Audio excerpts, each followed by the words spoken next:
rise.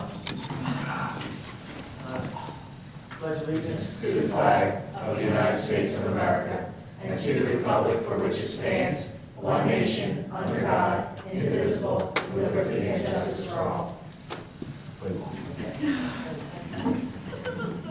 Roll call. Roll call.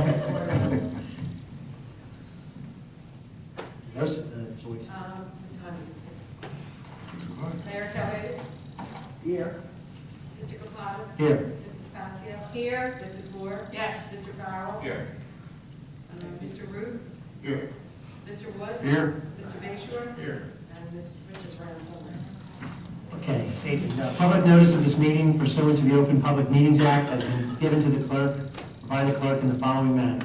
1, posted on the bulletin board in the Borough Clerk's office on January 6, 2014, and 2, emailed to the retrospect and carrier post on January 6, 2014.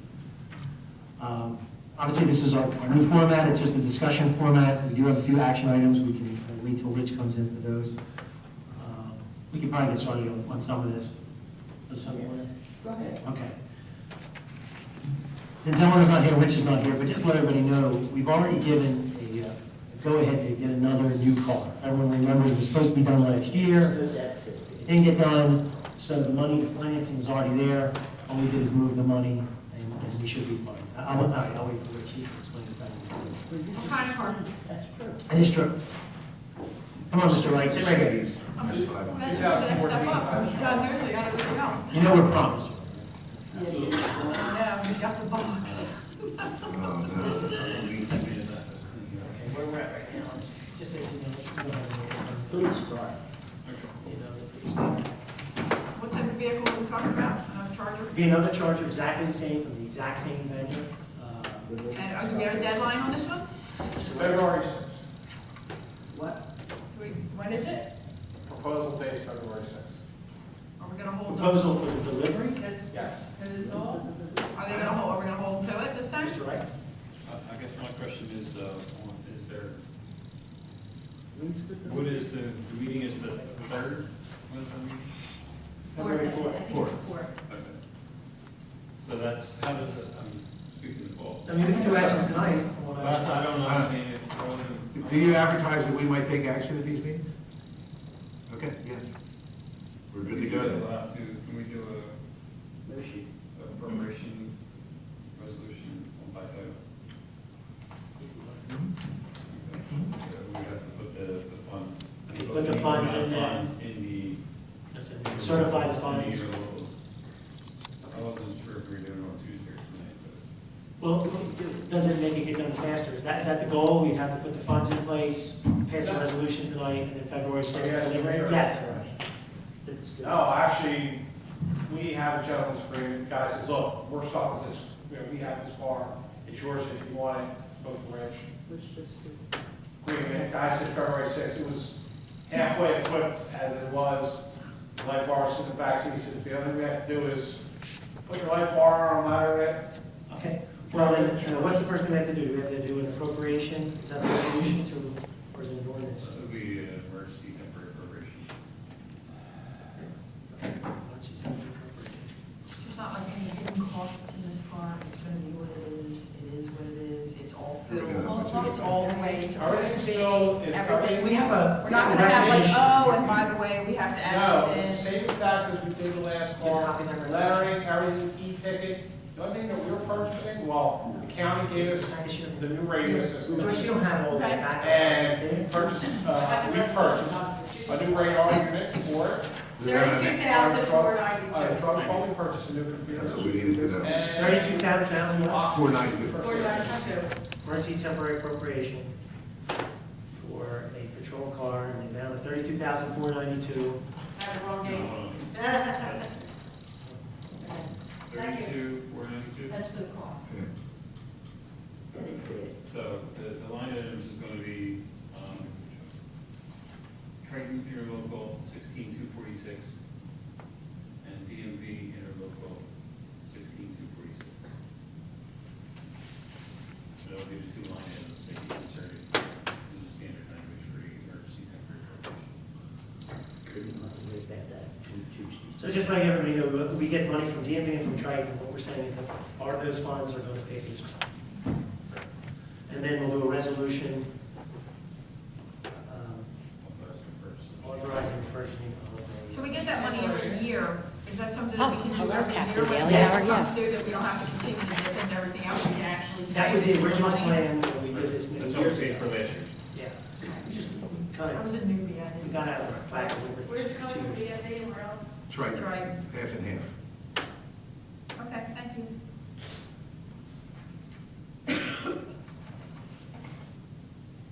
So police patrol vehicle. Or wonderful, yes, we get it done tonight. too. And then, okay. That takes care of that. Crossing off the discussion of the detective vehicle, there's still a question on, just let you understand what police stands for. What police stand for. Coffee Coffee company. company.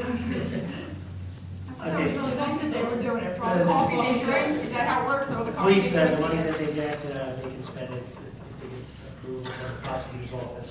It's the money they get from seized drug funds, things like that. So it's, I wouldn't say it's at their discretion to extent, but they still need counsel approval to spend the money. So once we have the final vehicle, they replace it. You like it? Okay, Coffee company. you should have gotten this in your, what we'll do is at the council meeting, we'll accept the resignation of Michael Amato, he took a full-time job in Waterford Township. So he left on January 20th. I don't know if everybody got this in their box. So we'll accept his resignation at the council meeting. The next item is the discussion of crossing guard salary. Just to understand what's going on with all this stuff is honestly, we've got contractual obligations that we do, when the contracts come up, we negotiate. But then we've got, so approximately 70 employees are covered by, not covered by contracts, and the other ones are all covered by contracts. So these are your part-time EMTs, these are your crossing guards. These are all, even members of council, we're all considered employees. The crossing guards currently get paid, is that right? 10.25? No, they're over 10.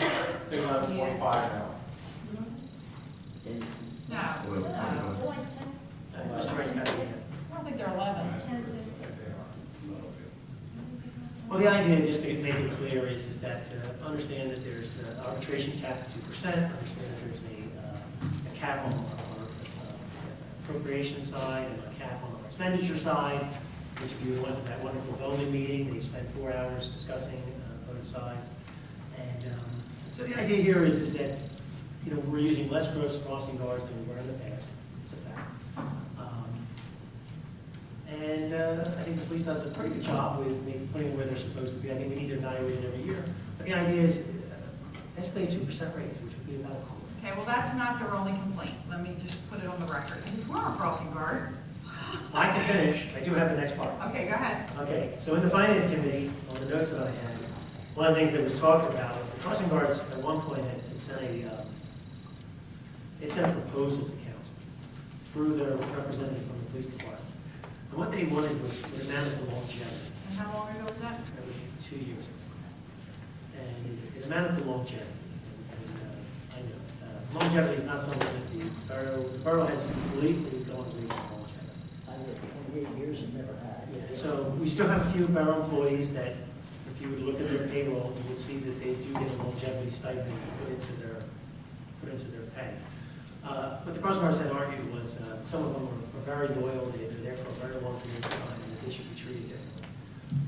To that extent, I think that's correct. The ones that are reliable and the ones that do train the other crossing guards and do all that kind of stuff deserve maybe a small difference. I was told if you were a part-time worker, you didn't get it. I understand that. I take it from me. I'm not saying we're giving longevity, I'm just saying that their proposal amounted to longevity. And we have to be conscious that the job is, it really only, there's a maximum amount of money you can pay a crossing guard. Let's just be fair, that's what it is. But I think if we do the 2% raise, which probably amounts to about a quarter, then we could define a second class of crossing guard, very similar to what we did with the EMTs. If you remember about a year ago, we were asked to classify EMTs, part-time EMTs, so that there was at least two men, not two men, two employees that would be considered supervisory EMTs. And their job was, when the boss wasn't there, they were the ones who were supposed to write down the hours, they were the ones who were supposed to make sure that someone showed up, and things like that. And I think that we could do something very similar to that. Just a small increase for maybe one or two, or even a second class of EMT crossing guard. You know, to just say this is the, How are you gonna break that down? well, the way you would do it is, you could say one of two things. You could, one thing I thought of and was discussed was, a first-year person pays a certain amount. Once they finish their second year, it's kind of like a loyalty thing, they've been here for 2 years, they got a small bump, and that's it. And then they would just get the COLAs, you know, any kind of cost increases that the borough would do over a period of time. That's one way to look at it. The other way to look at it is to simply say, you know, you might have one or two that are considered. Mr. Daly, yeah, Captain, do you have any input on this? Yes, we spoke about this about a year or two ago. Come on. Where will we go? Just to the microphone. so we- We spoke about this about a year or two ago. Sorry about this, Eleanor, we reject, you know. What? We didn't know where you were. We spoke about this. This raise for crossing guards. Well, we gave them a raise, yeah. Yeah, well, one of the proposals, I think myself, the chief, we put forward was having tier, now we actually had 3 tiers. You had a crossing guard, the first year was higher, was this crossing guard, then you had a crossing guard 1 was like from 1 year to 7 years, and crossing guard 2 was 7 years and up. And I think there was a quarter of difference between the 3 steps. And that was one of the proposals the chief and I brought up, because we do have some crossing guards that been on the police department for over 15 years. And they are the ones that seem to train, and that's their complaint. When a new crossing guard is hired, even as somebody who's a fill-in, they're hired at the same rate of pay, and that's their complaint. I understand. So what we can do is one or two things is to have, so this is up for discussion. I think the first thing we need to discuss at this point is that we feel that a minimum 2% raise is legitimate. You know, Yes. Okay, everyone feels that's, I mean, do you know, did you get it out there? Did you know what their salary is? 1050 is their current salary. So they would go to 1075. Now, the question is, if that's considered a first year, So you do it 25 cents or 2%? 25 cents. I think that we should have a minimum. Yeah, no, I just want to write it down. Certainly. Yes. Eleanor, just to let you know, we did get past the patrol car, but we'll do that, we're actually going to approve that tonight, Oh, yes. so that we can get it in. Captain Daly said it could come in as early as February 6th. Yes, I understand. So, if you recall, it was suggested that if we couldn't have it by the 90-day time frame, we were going to cancel the raise. Okay. Yes. That's fair enough. I think Fair enough. that's way fair. Good. Um, So we're not going to give a raise for anybody that's been there longer. See, on one of the other complaints with the crossing guards. No, I didn't say that. No, well, I'm asking. It was a I didn't get to question. that. So far, That's tier 1. so now we just did tier 1. So starting salary and the people who are in their first year would be at least 1075. Do we want to have a second tier, or do we want to have supervisors? How many crossing guards are there? Well, can I, Yes, Commissioner. the first year crossing guard, why would you want to do anything? Let them start at 1050. The second year, just the next group, give Okay. them the 25 cents. And then your third group, the crossing guard 3, and if you want to put that they have some training responsibility, so we're adding kind of a duty, for lack of a better way to describe it, so they might get a larger than 25, they may get 35 cents or 50, I have no idea, Okay. you know what I mean, what the number should be. But the first year people, let's leave it alone, why touch it? Because one of the problems you might have is, and you got to think about this much longer, you know, if we do what was originally proposed and say, okay, after 7 years you got this bump, you may end up with all these crossing guards making very high salaries for crossing guard. You know, where the industry standard might still be 1075 Right. wage job. Well, Yeah, well, that could be a problem. You could be making more money than a police officer class 1, because you've been here and if every year you automatically got something. See, One thing we have to be proposing this to be an annual event. That's what I'm getting. And that was what the proposal was. This is a one-time deal. Yeah, the proposal, it was 3 years since there, no, I think we did a quarter last year. No, No. no, No. So 2 years, 3 years ago? And the other thing I guess you could say, that you could think about, again, so that you don't necessarily have to kind of keep revisiting it, is you can say, you know, this is the approval, and these rates stay in place for 14, 15, you know what I mean? If you want to just give them a raise that's going to be, and they're not going to get a raise in 15, I don't know what your thoughts are. usually they are the first, I mean, at the office, they did the same as the office people. Well, but they might get a raise every year, but I think what Nick's saying is that you got to be careful, because if you give them a quarter every year, That's a lot of money. that's a lot of money. So just thinking out loud, trying to, you know, if you want to freeze it, then say, these rates are in effect for the following calendar years.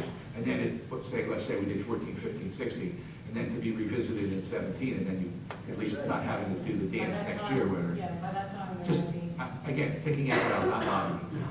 No.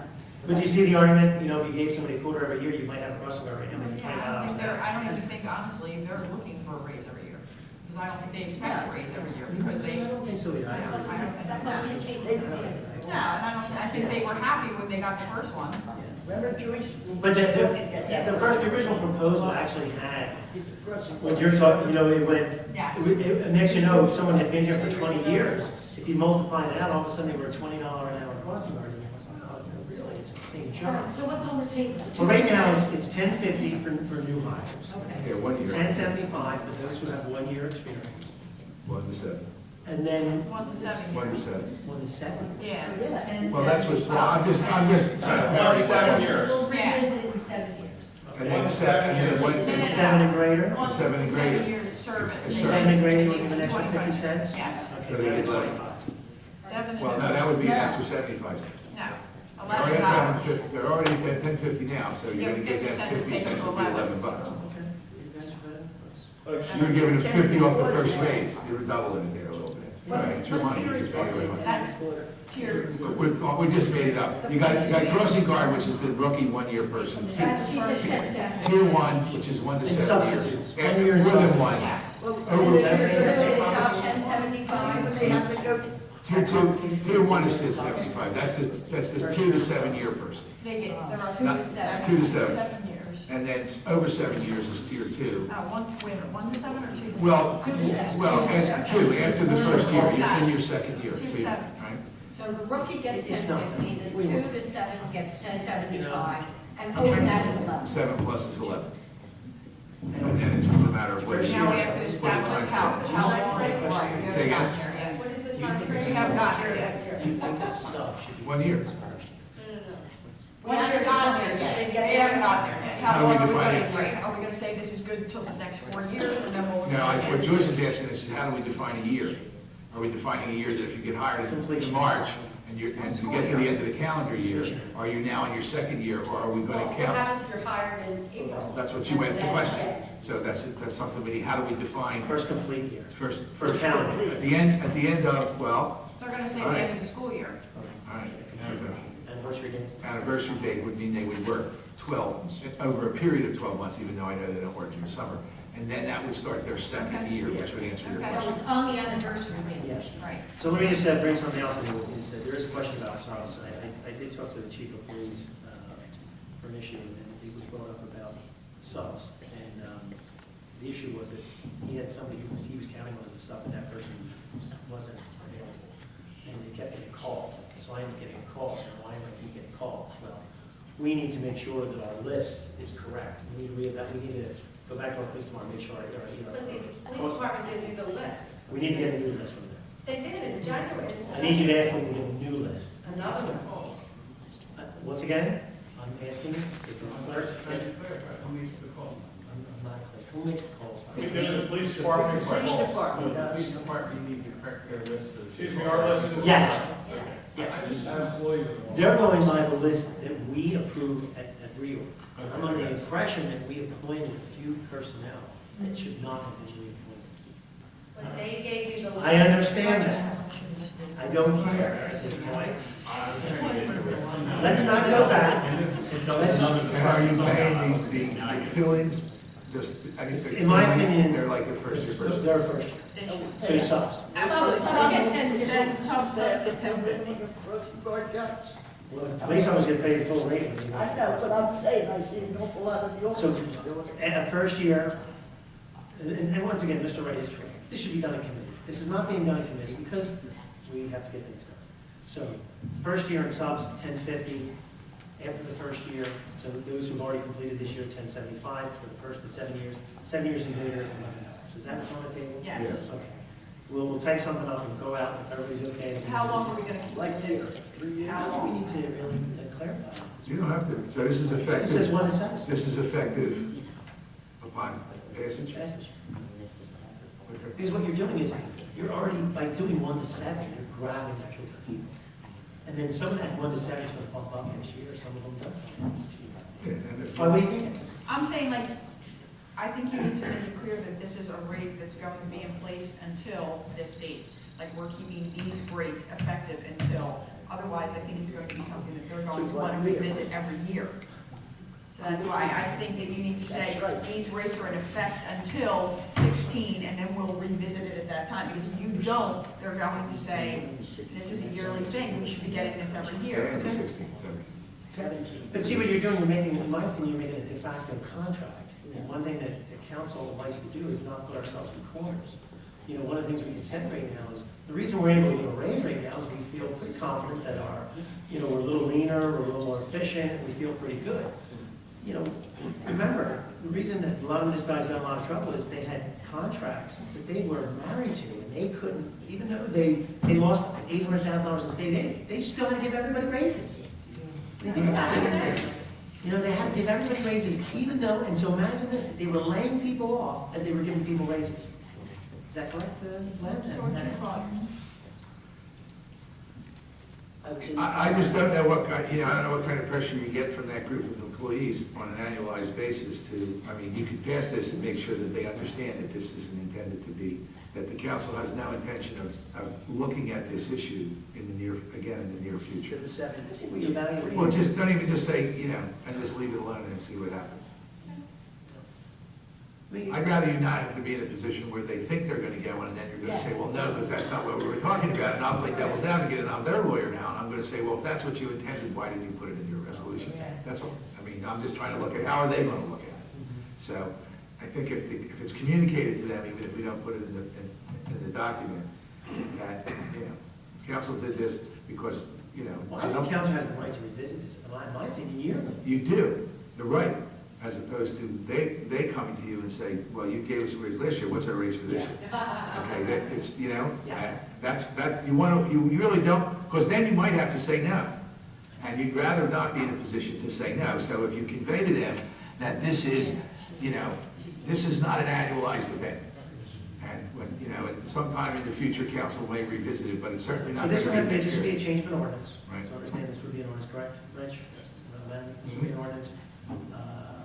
So we can do a first reading and make this amendment, and then we can tweak it a little bit if we get something. Because that brings us to the next one, which is the EMT salary. What are the current salaries of the EMTs? Now remember, we're dealing with part-time people who are non-contractual and are not non-statutory employees. And didn't they pay their costs? Yeah, and they have a quick history, I'd like to put them back to their base. 2008, they took I think they took a $2 an hour pay cut. And at the time, the reason the pay cut was taken was the ambulance service was losing money. And that's been turned around. And it's been pretty steady for the amount of years that I've been on council.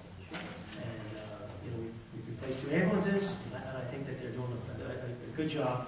We gave a raise at the beginning of last year, which was $1, which I believe did not bring them back up to their pre-salary. And they maybe it could be another $1 at this point, which would get them back to 2008. Now, I will say this, they are required to, The rank and file is at 11 right now, and the supervisors are at 12, 25. There's 4 supervisors.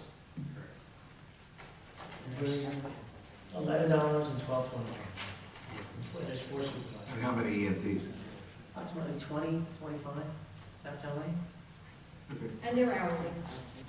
Some work as little as 10 hours a month, some work as many as 160 hours. So we just may want to put some extra language in this, talking about, bringing them back to their 2008 salary. Do you have that? I don't think we have to put that in there. No? It's a good way of justifying it. Yeah, no, Okay, I work for you. Well, wait a minute, how come you gave them a 10% raise? Yeah, 20. Yeah. That's above. It's a 10% raise. Yeah, 10% raise. That's all. Again, devil's advocate stuff. 13. No, well, Yeah. You guys get all the heat, I just write the stuff down.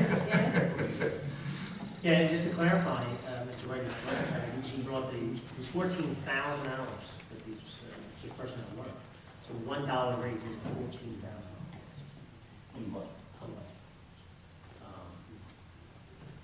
Which is, like I said, I'm not against it, but remember, when you take $14,000, that limits from some other department, some of the savings that we've seen, it gets shifted around. I think it's a good department. Doesn't it justify because they're making, let's face it, they're carrying their own weight there. They are the department that brings in revenue. Yes. They are. So, I think one of the that's arguments that's been given to us justified. in the past is that we sometimes have difficulty filling some of the hours, because if they can work in Belmar for $13.25, why would they work in Well, Runnemede for $11? We'll be talking in committee about how we're going to approach it. I don't want to go into it now. Yeah, so, this is discussion at this point. The only reason we're bringing all this up right now is I feel that we have an obligation that we really need to start looking at this at our reorganization meeting. Really kind of clean things up at the beginning of the year if we're going to do stuff. I think because we have to look at our budget, we have to look at everything ahead of time, because once we make these moves, they're kind of done. Once we made a decision, we're going to buy that police vehicle, there's $32,000 that's out of the budget. And if we did for some reason have Wasn't that under operating for the police department? Doesn't come under operating? But operating is completely at our discretion. When I first got on, I wasn't on council, but just to give you some history, at one point the operating budget for the police department was $200,000. Do you know what the operating budget for the police department was last year? 40. Correct? I did a pretty good job there. I'll take credit for that. I like that. Hey, it was 240, I blame it on the chief. I'm stuck. It was 240, that was Mark Dinah's fault. He's not here, so I'll throw him under myself. And that was more than 10 years ago. Yeah. It was more than 10 years ago. And Mr. Wright clarifies, it's closer to 70 when you factor in everything. But at one point it was $200,000. Well, the actual line item, right, back in, I gotta go check out. So, would you like to move forward? I don't think $1 is unreasonable, because it doesn't get it.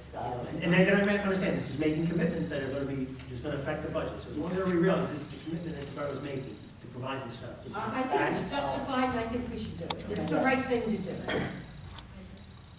So that'll bring the $11 to 12, and the 12.25 to 13.25, correct? Is that It's right? 11 and 12.25 now. Right.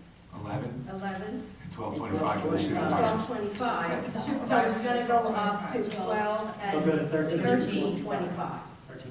Yes. Okay. Discussion of seasonal new hire for Public Works Department. I think we have a gentleman that worked for us part-time last year. He left us during the winter months. And the idea is to bring him back in as a full-time, part-time, or full-time seasonal employee, which basically means that he is at the lowest rate, and he is just a seasonal employee. So at any time, he would be used to cut grass, and if the summer it got slow, or the winter. What we've done in the past, the director did clarify, is that we brought these people in as a part-time basis, and if they work out, they become full-time employees. Right, that's how we got Clinton. We appointed Clinton. Clinton had been with, I think, 2 years before we. We had a retirement as of This way you August. know the work ethic, and you can see it. Well, Clinton, I have a letter from, put this on the record, if you want, from the superintendent, wrote a letter of recommendation for him. I'm waiting for Carl to give me a letter of recommendation from, quite honestly, the SLAP program, because he was a member of the SLAP program. He had an issue with his license that's been addressed. He is not on a provisional license, he's not on a temporary or restricted license, everything has been reinstated. He has a car available, he has all the things that he's supposed to have, because I checked everything. He got along very well with everyone, and he seemed to be the one that we got when we would request somebody from SLAP. He seemed to always be the guy that we got. And he has a good record with everybody. Everyone gets along with him, and he works well, and he kind of knows the way it runs down there, so. Well, we can put him on as long as all the paperwork is filled out, Mr. Wright, Absolutely, I guess we basically did fill signs out an off. application, but I am, Yeah. and I'm not opposed to everybody if you want to sit down and talk to them before we make a permanent decision. It's I'm more of a not, committee thing. that's I fine, if think. the committee wants to do that, I don't have a How problem long with does he that. work for? Personnel. A is- seasonal employee could be, we've allowed them to go as long as 9 months. Is that a personnel committee? Clinton was pretty much all the time. I think Clinton Well, was. we run into a potential issue of, at what point is he no longer part-time and then become part of the union, and then you've got a whole different scale and so on and so forth. That- Again, why I asked the question. Yes. What is that? Well, I think that, wasn't that what Clinton's situation was? Is Clinton was a full-time temporary employee. He wasn't really a seasonal employee. He was a full-time temporary employee. He Then we had to worked. let him go. No, then we hired him on as a permanent employee. Now he has. Oh, this is the other gentleman. This is Yes. Clinton. This is And Clinton. what's that? Carl Holmes. Oh, Carl. Carl is, We hire people with the same name. so I mean, yeah, it's very Can we confusing. take Clinton? Clinton, Carl, it's kind of, but regardless. So I just, it's something that we should pay Yes. attention to from a Clinton had been durational working, perspective. he was working full-time daily on a regular basis, but had none of the perks of being. Well, why don't we an agree employee. to try to get him on for next week, if we Okay. can maybe have a quick meeting with Yeah, him? absolutely. or- I think I'll And reach as out long to as him. all the personnel stuff, the human resources, Mr. Wright has. Is that a personnel meeting? We can do a quick one, maybe see if he's Personnel. available, Okay. and just, 10 minutes. I think it works out real well. I installed bleachers. Can we I'm start sure he with can. this? So, we'll try to have a quick meeting with him and make sure his paperwork is in order. After 4? That's fine, after 4 would be great. Okay. Now, the reason that we are asking, this is kind of out of order, for the seasonal is, we had a retirement, and we've had a temporary appointment for the past 2 years, and then we had another temporary appointment for the past 6 months. And so now the discussion is for permanent appointment of Mr. Ritz as superintendent of roads. The committee did meet on this, and I believe that there is a recommendation from the director and a recommendation from the committee to appoint Mr. Ritz at the next council meeting as the superintendent of roads at a salary of $60,000 a year, which he would no longer be entitled to overtime. Right. And just to give a little backstory on that, I did bring this. In 2009, Mr. Baytot, who had this position, was making $60,174. So every time was at 62. So we're not bringing apples to apples here. We're a little bit less than what Mr. Baytot was making. I think Mr. Ritz has shown that he can do the job, and I think it's going to take him a little bit, and he'll keep He'll keep progressing. going. He's getting a lot of So it's a net zero help effect here. from Belmar. I mean, he's gotten a lot of help from Christiana. We're just replacing the person. Yeah, absolutely. Okay, everyone seems okay with that? Yeah. Discussion of part-time business administrator confidential employee. This is Diane. This is Diane. And Diane was brought in. Let's just talk about the employee. Okay. The employee was brought in when we had another employee go out on disability. And she was just minimal hours, and for the past year, she's been minimal hours. And at this point, I don't think that we can do much more than, she has limitations on the amount of hours that she can work. Because she's capped on her salary due to circumstances, and Mr. Wright, he's very confident with her. I have every confidence in her. And I think we should reappoint her with a maximum salary, because she can't earn more than a certain amount. No, she's on pension. Yes. You can't do it. So the idea is that, Rich, do you want to elaborate a little bit more? Because you know the circumstances. She's flexible in the sense that it's an hourly employee. Right. I think that we have because of the retirement situation, we have an employee that has a higher skill set than we may normally be able to get, and I'm very comfortable with. There are no benefits per the position and no pension costs per the position. So basically, it's just a set salary cost. The position, I think, needs ordinance and it also needs a resolution after the ordinance. So my recommendation is for the range in the ordinance, it would be from, consistent with some of the other part-time positions we have in the ordinance, from, I guess, 9 to 15,000 annually.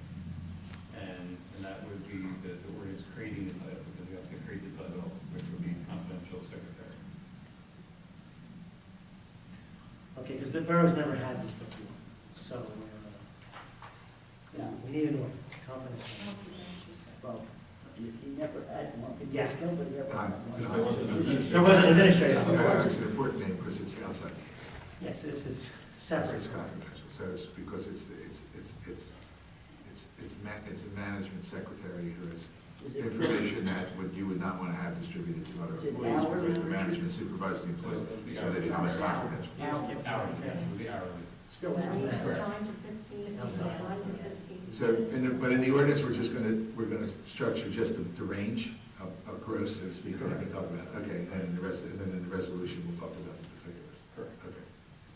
So we have to Right. start this process with the ordinance. Is she not here that time?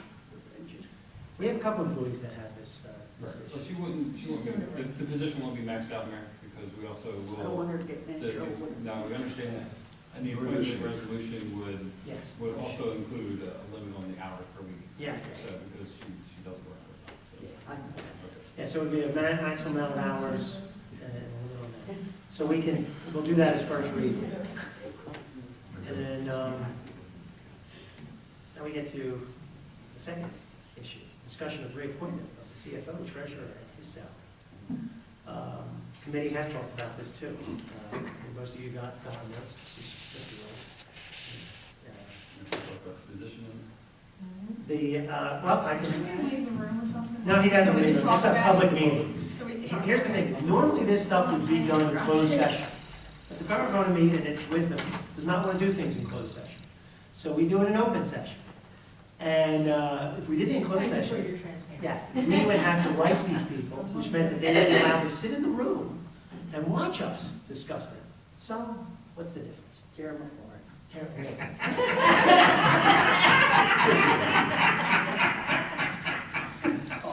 One for the mayor. Just, just in case for everyone's knowledge, Mr. Wright has a Bachelor of Science in Business Administration from 1991 from Glassboro State College. He worked for the city of Woodbury as a financial advisor. Oh, sorry, it's backwards? That's it, so. Yeah. He worked for Bowman, which was our auditor. He was at Bowman for 5 years. He's a senior accountant. He's a certified public accountant. He's a certified municipal finance officer, I-20 incident commander, and firefighter one. Let's see. He worked for the city of Camden as their, from September 1996 to 1998 as account manager, and then the city of Camden as their city treasurer, which is a position that he currently holds with the borough. Also, what else did he do? He's director of finance, we moved up again at Camden, director of finance, CFO. So and he went to Middletown, he worked there for a few years. Just to give the background, when the borough of Runnemede lost its CFO, it was very clear the town had just become a civil service community. This town, since its creation, knew nothing about civil service. We had no mechanisms at all. Our contracts were not civil service, our borough policy was not civil service, and we've been, to this day, we're still. Still working on Still it. catching up. Still catching up. We're still, it's been 4 years, and we're still Still not catching up. through civil service.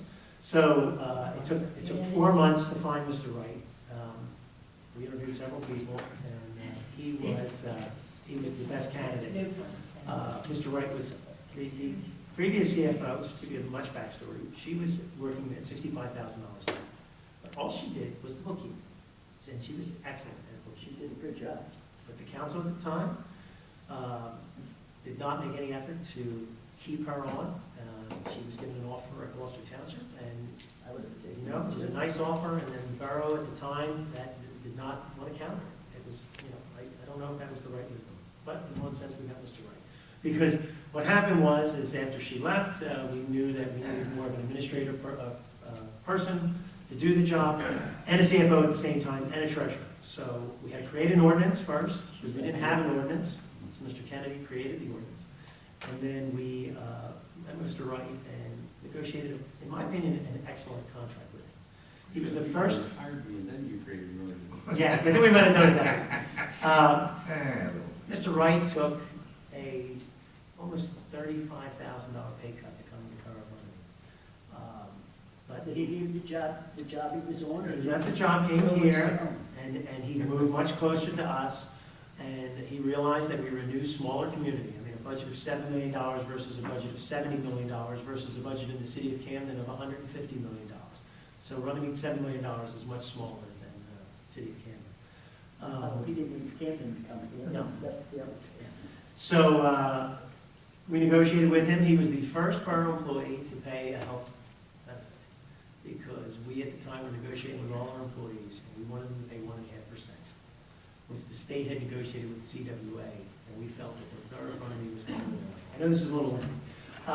But Mr. Wright, in his contract, stated that he would work a certain amount of hours, that he would pay his health benefit, that he would do the CFO job, the business administrator job, that he would be the treasurer, that he would oversee all these things. And I don't think he had any idea what he was getting involved in, because he walked into a job that someone had just left, and, you know, and it was different. Then we had our political upheaval, which I think also caused a lot of problems, so we're back where we are right now. Mr. Wright, in his first couple of years, had 0% raises, because at the time, all of our employees got 0 raises back in the years 2009, 2010. We made that up already. And then in 11 and 12, we started to give raises back. Statutory employees have gotten raises. So Mr. Wright's salary currently is almost $92,000. The committee met, talked to Mr. Wright. It's a committee, hopefully I'm saying this correctly, because the director of the department, the committee feels that the town needs to have continuity. We need to have stability. It was very evident when we had that upheaval that it caused us a lot of problems. You know, things were not done on time, and then the civil service added a lot. So what we have on the table right now is to hire Mr. Wright with a 4-year contract again, where he would be reappointed as the business administrator, the CFO, and the treasurer. And as you currently know, he is the appropriate authority, but that is an appointment that is the council's decision to take away from him at any time if for some reason we wanted to, if it wasn't working out. You know, he would now fall into Chapter 78, which means instead of him paying 1.5% of his health insurance, he would pay up to 35% of his health insurance policy. Is that correct? At the end of the process, there's a step. At some point, he would move up to that. And that's all our borough employees are moving up on those steps. And then, did I say this? 105 was the new salary. 105. And then he would just fall into the statutory employees and anybody else. So for example, we all, like I said earlier, there's a 2% arbitration cap that needs to be renewed. And I don't see people getting more than 2% unless we have these circumstances like the EMTs and things like that where we feel there's a difference. I think that this hopefully puts the handcuffs on Mr. Wright, that he'll stay with us for at least 4 more years. 2% cap and a higher salary, it's It's a bigger jump. Can't compare to little people. Absolutely, absolutely. But one of the problems, Mary, you have is that, Oh, I know. you know, if you're treating everybody, you're trying to treat everybody as fairly as possible. Did I miss anything? Is there anything anybody want to add on to that? I told you. You know, we have a tentative draft of a contract, which is his old contract, which basically adds in the civil service language, which, Without using those words. without using the word civil So service. the language will recite what his job responsibilities are. It'll be pretty much the same. The vacation will be the civil service language, but the word civil service is not going to appear anywhere. The sick time provisions and the amount of sick time will be consistent with provisions of civil service, but those words will not appear. Oh, I see what you're saying. Okay. Everything that's civil service, that's. Except I'm not going to use the word civil I service. know. I'm going to say your vacation is X and you have to use it. You can't carry it over unless the employer says, no, you can't take it, then you can carry it over for a year because that's what civil service is. And sick time is sick time, and sick time under civil service is you can carry indefinitely. So he'll have the same rights as all the other employees in this. So, that's all. And there's just some language cleanup Yeah. and the language about chapter 78 in terms of, which is going to be, short and sweet, which is going to say. Yeah, he'll have to He's follow the subject to the rules provisions of chapters, of everybody else. which is the medical insurance contribution. So contracts, in some sense, protect employees until they expire. Once they expire, they become susceptible to all the new state statutes Yes. and things like that. So that's it. I don't know which one is it. Oh, yes. There was, I've spoken to Nick about this, and I've also spoken to Rich about this. So I figured this is doing all this work, and they're saying, no, I'm not doing that. So the thought is to have 4 or 5, I forget, because I don't know. Requested by the directors.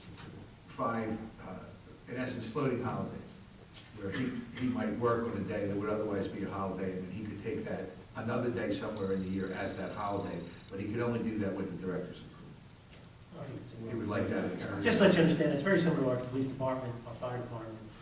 It's very similar to that. You wouldn't necessarily take Columbus Day if the tax returns are due.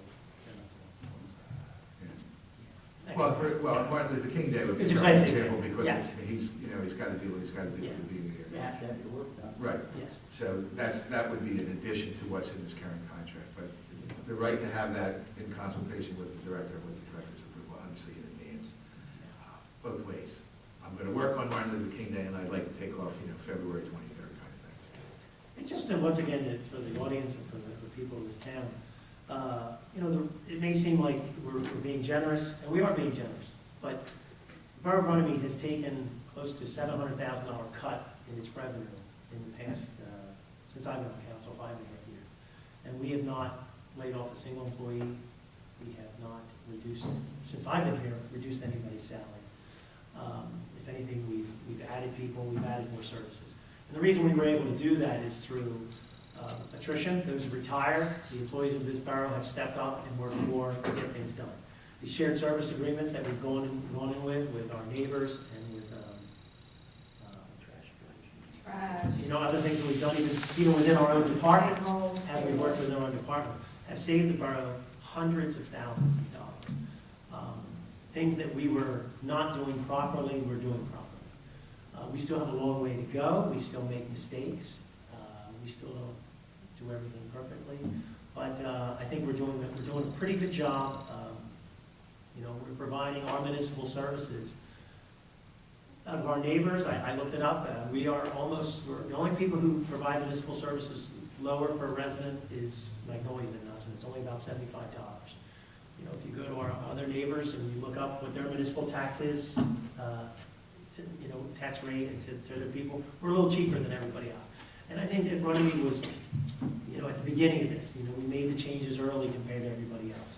We made some stumbles, we made some mistakes in the beginning, but we're doing a good job of keeping our taxes there. And other than that, does anybody have any questions for us? No. It's raised. Joyce and the management get raised, they get raised.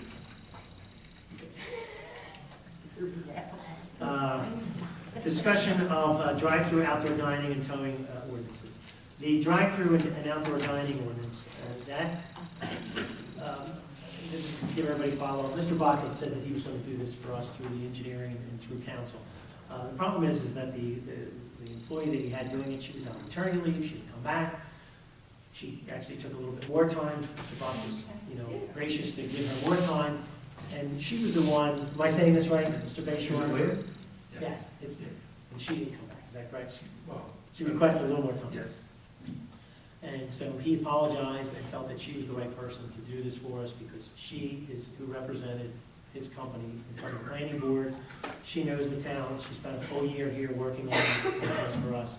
And I think she might even have a rough draft of some of these items that are on the planning board and our agenda. So even though we did a first reading of this, it's probably going to take another month to get this done. Is this the young lady that worked on our master plan? Yes, yes, yes. But she's coming back to Runnemede to help us. Okay? And then Let's go to the planning board. what'll happen is we'll have a draft written up, it'll go back to the planning board for, Review. they'll do the review and a public hearing, correct? Mhm. And then it'll come back to us for final approval. I think that's how, that's That's how it. That's the shtick. Towing That's the ordinance? shtick. We can jump right into towing ordinance. I hope everybody got a copy of it. No, I did not. Oh, you didn't get that? I think you said the email. Oh, you said I you- did get the email, yes, Ah. I did get the email, and I did review it. Oh, okay. Did you get the colored one? No. You know, basically, what we've done here is, the original ordinance was written 20-some years ago. Where do you get it? They're It's tied actually together. Direct- See right there, towing Oh, ordinance. that, Yeah. So what we're doing is, chapter 375 is vehicles and equipment and abandoned vehicles and equipment, towing and down public sale equipment. It was done last in 1979, updated from the 1970 code. So, this is 2014. we're changing the ordinance. So we kept basically the definitions, our attorney has done a lot of work on this. Len, you want to just run through this quickly? Yeah, what we did was we looked at ordinances from surrounding communities to try to get one that, so we didn't have to kind of totally reinvent the wheel. So we picked one that we thought was kind of comprehensive, and then dovetailed that into what we wanted to accomplish, what I was directed to try to accomplish, I should say. So one of the ordinances, a couple of them we looked at actually had rotating, one ordinance that did, everybody who applied was qualified is on the list. It'd be, 62 people. The feeling was that for us, might be a little cumbersome. So I structured this to permit council to determine if they could do up to 2. They could pick 1, or they could pick 2. If it was 2, then it would be a rotating basis, rotating normally. Barrington has a rotation, they have odds on one Right. company, Evens or even not. months or another company. Oh, they do by month, so you can do by month, you can do by week. You can You do know by month who's gonna be towed. There you go. And I also, And it works very well, because I talked to one of the vendors. oh, okay, good. I don't know anything about how towing works, I mean, No, practically. I And then talked to. we also, I also structured it so that we kind of had, I'll call it regular vehicles and larger vehicles. So really 2 classes of towing. So you don't have to, you could say we want the same towing company or companies to do both. If we're going to do them on a month-by-month basis, I want that. Well, we don't need to make this decision right now. No, I know. We're just going to, we're going to create the I ordinance that have gives us a the lot ability. I have a lot of comments and questions, and this is Okay. gonna take too long. Should this be in committee? Because I'm gonna be picking this thing apart. Well, tell me, let me just clarify, why don't we let Len Yeah, let me just finish, go through and then it. maybe they'll answer some of And the it questions. may be, if you have a lot, my suggestion is yes, you should take it back to committee. And there's a structure for applying, and you apply sometime by the end of October, and then the investigation is done by the police department that they qualified for various things, and they don't have records, everybody's licensed, so on and so forth. And then the council makes its decision in essence, at After reorganization. the police have done That's correct. their So part. it basically becomes a reorganization decision after you've gotten the information from the police department in their investigation. I obviously had to put language in there to cover us for 2014, because you're doing that, if you will, currently, so it's not going to be October, it's going to be, and I just said in here that 10 days. 10 days after the ordinance is adopted, then that process, then we're going to let them know they can submit their applications within a 14-day period, and then the process remains the same, but I needed a mechanism, so that's a little bit So different. we could get it started right away. Yeah. That's correct, because right now, you have no contractual relationship. I know You that. have an argument that there might be a carryover, it depends on which side you want me to argue it, and I'll be happy to argue it. I just wanna get this done. No, I know you do. Beaver Beautiful. And Nick made some, some thoughts, some of these things where, you couldn't be convicted of a crime or misdemeanor involving certain things. And the one that I was following picked 10 years. There's no magic to the number. It can be 3 years, it can be 5 years. It can be But there should be a limitation? Or you could just say ever. I mean, yeah, there doesn't have to be. It's totally how you want to do it. Yeah, I just wondered why we would say 10 years. 10. Well, it's just kind of, well, I guess it's kind of a rehabilitation concept, but I don't think, well, Okay. I mean, because that's a discussion we should quickly make a decision if we feel that you know, like Glenn said, he just looked at other municipalities, and like he said, he came up with an idea, and it gives you an opportunity to say, well, they're only gonna go back 10 years, I guess, or things like Isn't that. it still going out for bids? No, no, No, no, There's no no, it's an bids. application process now, it's an so. Oh, you're application, changing it from bids? to just an application. Yeah, so it's an application, you're not, all you're collecting is an application fee. If 15 people apply, you're collecting 15 application fees. You're gonna pick one or two of those applicants to be your tellers for that calendar year, and then you do that process. You do it every year. So it's not, Because I know that Dave, Um, he's all done it for that. and, you know, I kind of looked around, and 200 hours seemed to be a reasonable application amount. That's fine, that's fine. Yes. Yeah, that's fine. And it's the application fee. So, again, I think 3 or 4 people replied when we sent out the RFPs initially. So just using that example, so we had collected 4 fees. Actually, not bad. And- He did So like- that's the only fee, it's not like the other word. Yes. Yes. Yeah, yeah. Yeah. Now, this is a completely Which different I'm ordinance. attempting, I saw this. I'm attempting to collect some of that for you. There's also in the ordinance that I looked at, they actually had fees set in it. So I mirrored those fees, but I modified it by saying, you know, it's a maximum. What our ordinance, if we adopted it, would be, you could charge no more than this, but that would give a provider an opportunity to come in and say, look, I'm coming in here at half what the maximum is, which would be a factor that you would consider, of course, one of the many factors that you would consider in making the award. Some of the numbers I assume you just didn't like. From what I heard. Okay, and that's fine. But I didn't understand it was a maximum, I thought the idea was to set the fees. Well, we can do that So too. that the person being towed knows what they're paying. Well, okay,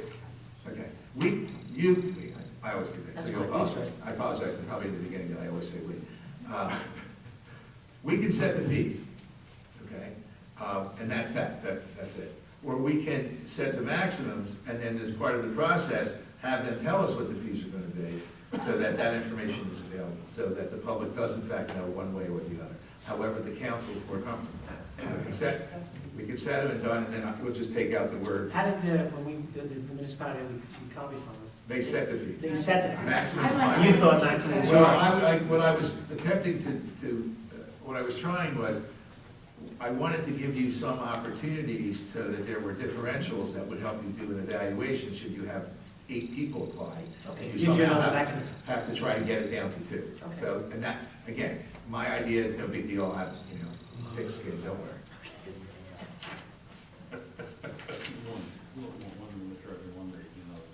That's right. Well, that's the problem. Yes. That would be the only problem with Exactly. it, you know. Exactly. If we set the fee, then everybody's on the same plane.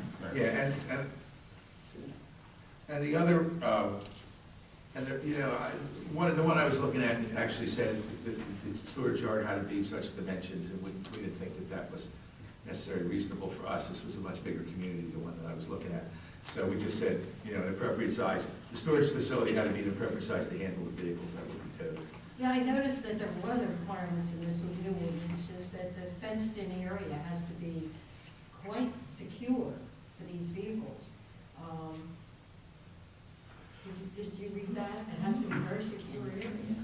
Well, I think, Lighting, with lighting. I think one of the things that we did talk about, since we took this from someone else, was that we wanted to give ourselves a little latitude, you know, obviously preferential to someone in our community, that's why even the other town set a I limit mean, of how I far mean, away how, they were you know, driving. what I'm trying to figure out is, most of these vehicles are just on a back lot.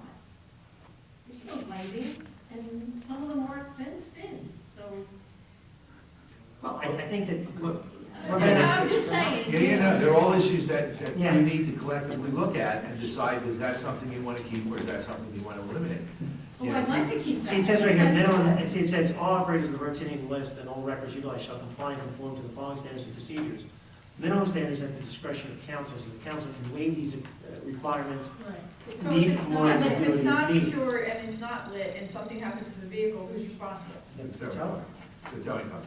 For What about example, harmless? just to give you, so you adopt a revised towing ordinance, okay, which requires fencing, lighting, et cetera. And the people that apply, and who are all qualified otherwise, not one of them has that yet. So you as council could say, all right, we're gonna waive that for 214, Or we're gonna require it. or we're gonna Or require we're it. gonna require it. Right, so, but your call, depending on how your needs can be met. Because obviously, if everybody who I like applies. that. I like having the discretion. Yeah. So, again, and probably lots of little issues that, the rest of what I did was really just kind of, the ordinance that I looked at had mandated rotating. So it was replete with things that said the rotating list, the rotating list, the rotating list. I eliminated that, but said, you know, kept some of it in if a list exists, and if the council has chosen to do the rotating process, so that it becomes your call on an annual basis how you want to do it, whether you want to pick one or one of you pick two. And that's really, I guess, the substance, the guts of it. That's if we pick two. Okay. Yeah. So basically, hopefully, everyone can read this again, we can get this thing moving forward, you know, then can clean it up a little bit more, and get We this get a moving copy forward, of it. you know. I don't have a copy of it. And we'll get you, Yeah, I'd love to have it. Lena just basically got this done yesterday. Yeah, I did it last night, and I saw it at about 3:30 when I got back from the funeral. I saw my secretary, you have to send it to me, because I've got to go talk about it. So I need to see it. The idea is to get more flexibility, to set the rates. That's about it. How many You know, pages? 30 pages. Yeah, it's 20-some pages. Why is it so lengthy? I mean, keep it- Because it's, yes, you can. You know, it's. Keep it simple, Len, it's keep the- it simple. It's the kitchen sink, we can make it, we can narrow it down. Yes, We can narrow it please. down. Well, This but is- I will need your input, Very or the burdensome. committee's input, as that, I mean, That's what I thought but when it's, I read it, I thought it was very burdensome. it's 3 or 4 pages of rates, just rates. Yeah, the rates I are mean, a there's- big part of it, you know, you the know, reason it's there's probably burdensome 2 pages of definition. is because what happens is, if you go back to our ordinance from 1979, it's only 5 pages, and we ended up in the problem there, because it didn't really clarify things. I know. And then you're right, then you end up with 35 pages. And that's, But at the same I time, think we can strike a happy medium. Let's try I to think what the keep it goal here simple. is to maybe have some standards, but with the idea that council has the ability to make intelligent decisions. You know, one of the things we don't want to do ever is back ourselves into corners. We have to be able to look at things and make decisions. And I think that this is close. Captain? Yes, Len? Yes. I'm sorry. In your, I didn't actually copy that one, the chief did in the discussion. In that ordinance that you You can have mine. brought forward, it's all right. I'm serious. And do you list in there who is responsible for the fees, the titles, administration costs? I honestly don't recall, I'd have to go through this again. Because you have to apply for some junk titles. And junk titles and salvage titles cost 20 through the state of New All right, Jersey. Some so- cost 20, some cost $50. So from our perspective, You also have what would to you like it to mail say? Excuse me? From our perspective, what would you like it to say? That whoever is awarded the contract is responsible for all administrative costs to obtain any titles, because you have to send register letters. You have to send register letters to the lien holders. You have to pay for Does the typically the police ad. department do this now? No. Okay. You have to put an ad in the newspaper if you're gonna sell the cars. So there's a lot of things in there that, All I right, hear so- you talking that you're not adding in there. Well, they might be in here, Paul. They might be in here, Paul. We didn't go. I don't know, Yeah, so all administrative costs for reissuing of titles, what else? Talk to me so I can look at it. It's And, mailing. excuse me, Captain, is it in the current ordinance? No, that's part of the problem. It's not in the current. I think I was, what, 3 years old at 1972? Good try, though. But it's not in the current ordinance, we'll make sure we get it in the new ordinance. Yeah, but tell me what. Currently now, Administrative fee, administrative fees are it's in here, covered. $35 for the. Most of the, yeah, they're covered by the cost. And we tow approximately 120 cars a year. And sometimes you might have 3 or 4 lien holders.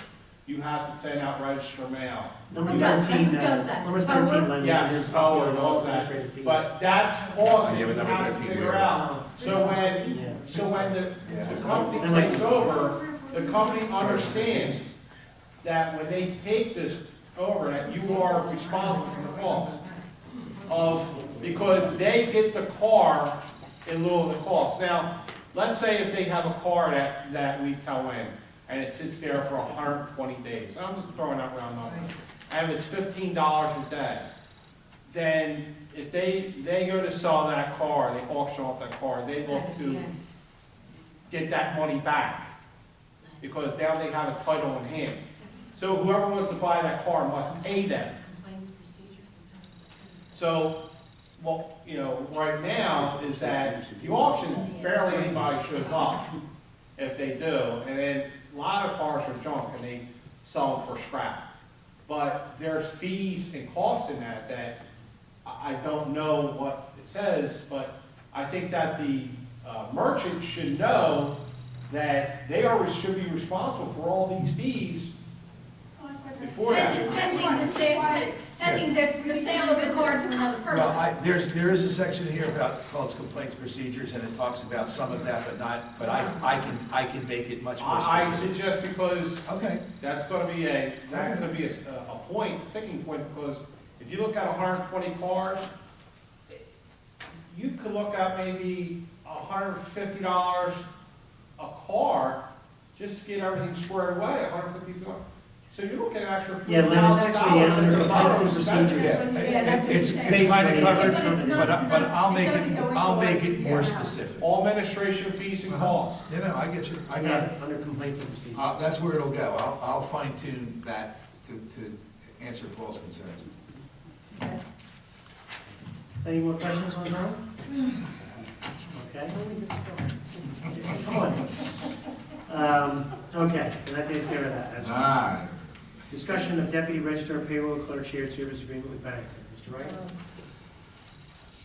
Yes, finance is requesting that we renew this agreement, and based on the first year of the agreement and the time required, we requested an increase over the last year, so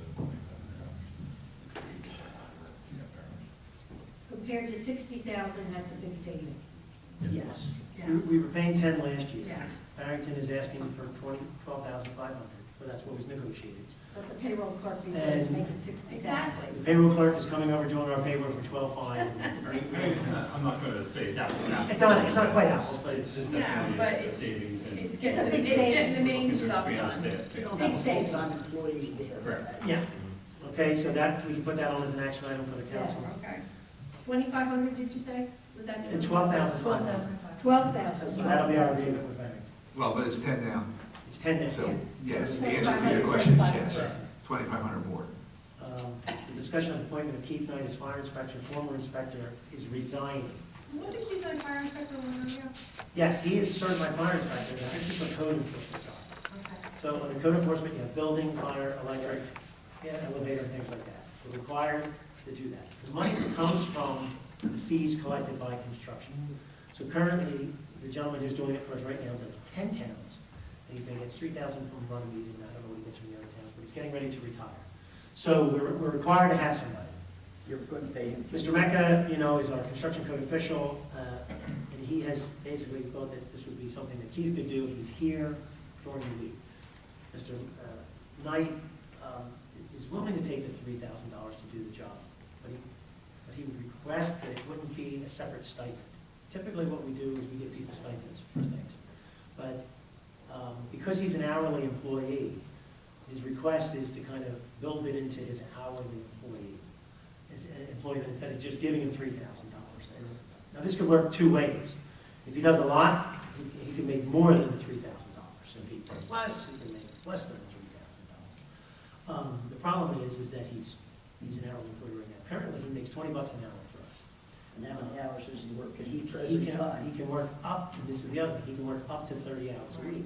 There are weeks that he works 30 hours, there are weeks he does not work 30 hours. He also works part-time for Barrington. He is their code enforcement official, and he's their housing official.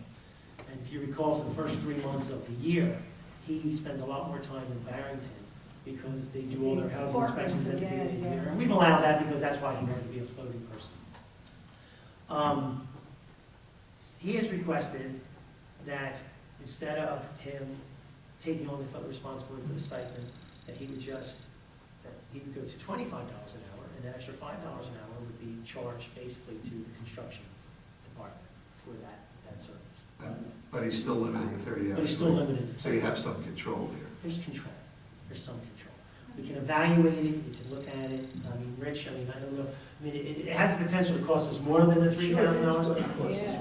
Well, I will say this, the guy who did it before was getting paid $6,000. I don't care. Okay. The original guy was making $6,000. When he left us, we found somebody for $3,000.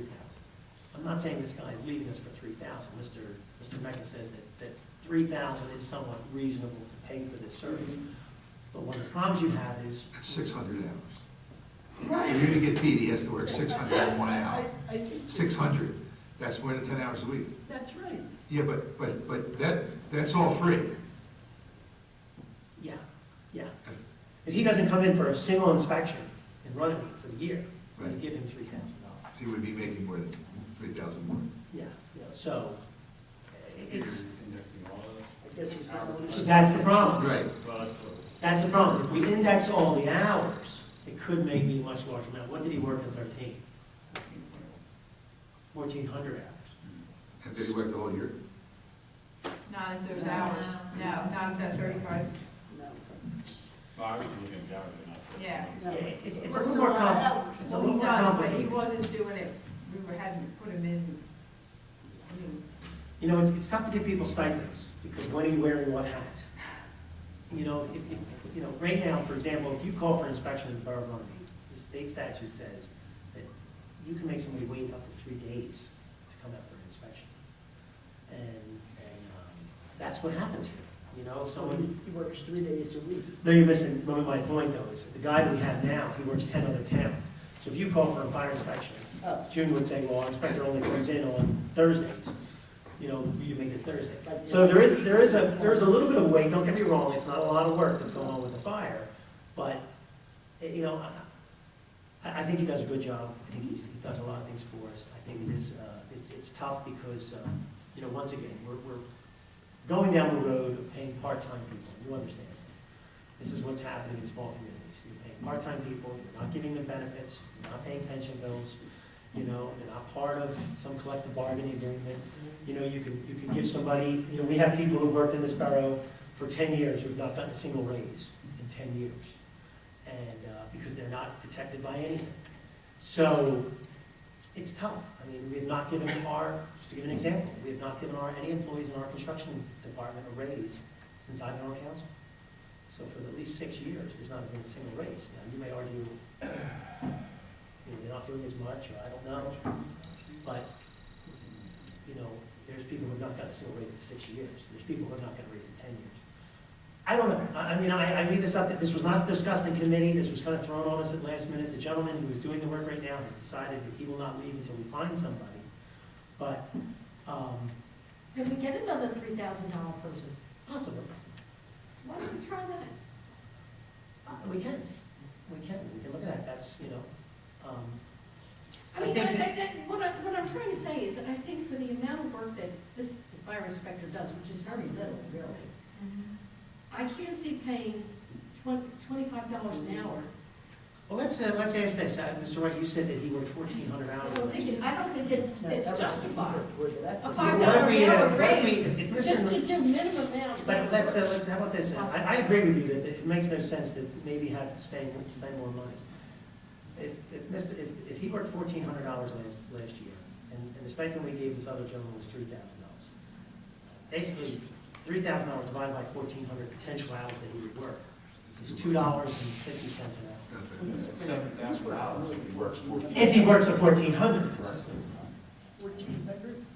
that's how many hours? I thought he should be working, what, 20 hours a The week? average is about 1.1. 30 hours, so he's averaging 30. Some months weeks have are 5 more. weeks, so it's Oh, about that's- He don't get clocked in, does he? None of the construction department. We talked about it, but. We talked about it. The time clocks have not been that's been a sore issue for 6 years. I think they should be clocked. I hear you. Wait a minute, try to just agree on that. We've agreed on it a long time ago. It's actually, just to clarify something, sis, when were those time clocks purchased? I don't know who I know. They were purchased 10 years ago. Before I was even When I on was council. council. When she was on council, the clocks were purchased. It's $2 an hour. Assuming he works 30 hours every week, okay, and if you wanted to give him an extra $3,000, then it would be $2, it would be $2 an hour. Roughly $2. Yeah. 30 hours a week? Well, see, that's the thing. You Yeah. would not, You're not giving more hours. Because he's still under the restriction that he can't It's work. only in new construction. That, you're not changing that. Only new That's why I asked construction. that question. Okay. Yeah. I thought it's very little. Well, not, well, new construction, they're gonna renovation. Okay. But you're gonna, but now you just figured that there's a way to limit it to $3,000, which is just give it just put $2 an hour on his rate. And if he works 30 hours every week for all 52 weeks, or 50 weeks, then he'll make $3,000 extra dollars. But if he doesn't, he's not gonna make $3,000, but he's not gonna make more than $3,000. Well, then, let's do 22. Okay. I will discuss it with him, and we'll see how we make it. Or we can always offer him a stipend. I can handle 22. Or we could also offer him the $3,000 What's stipend. 22? Yeah. What are you saying? Hourly $22 rate. an hour. Go from instead of 20 to 20. $22. Because he's working 1,400 hours multiplied two. So if he's working It works 30 out. hours a week, That's 1,560, so I that's just, $750. You round. well, it's 1,560 hours a year, so $2 would give him just over $3,000, but he doesn't work 30 every week. He doesn't work 30 every And week. and I like round numbers, I don't like I $1.85. don't either.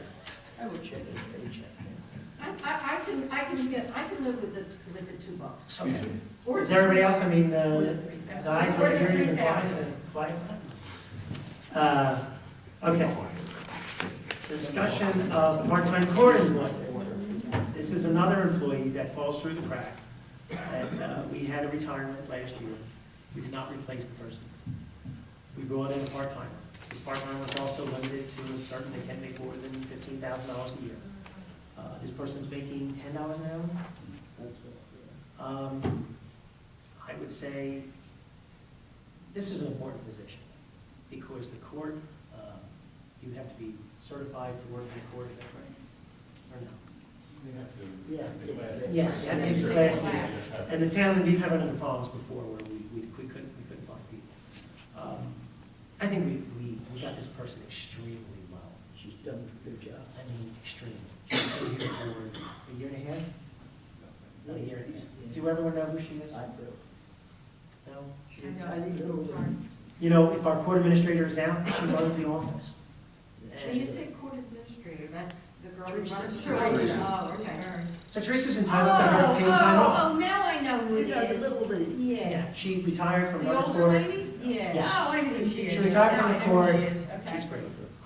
A little. I call her the Come on now, this is small town politics. Come on now, Alice. Alice. I would recommend 50 cents for Alice. Okay, good. She only works, let me just clarify so everybody understands. She works, what, a maximum of 20 hours a week? Yeah, she don't She know. has to deal with- So you're only talking about an extra $10 a week, guys. I mean, just to clarify with Just everybody. as long as that window is never closed. It's almost That is impossible. an issue with I think me. we can't resolve that at this point. The only way we can resolve that issue, Ms. Kelly, is a shared service with another community.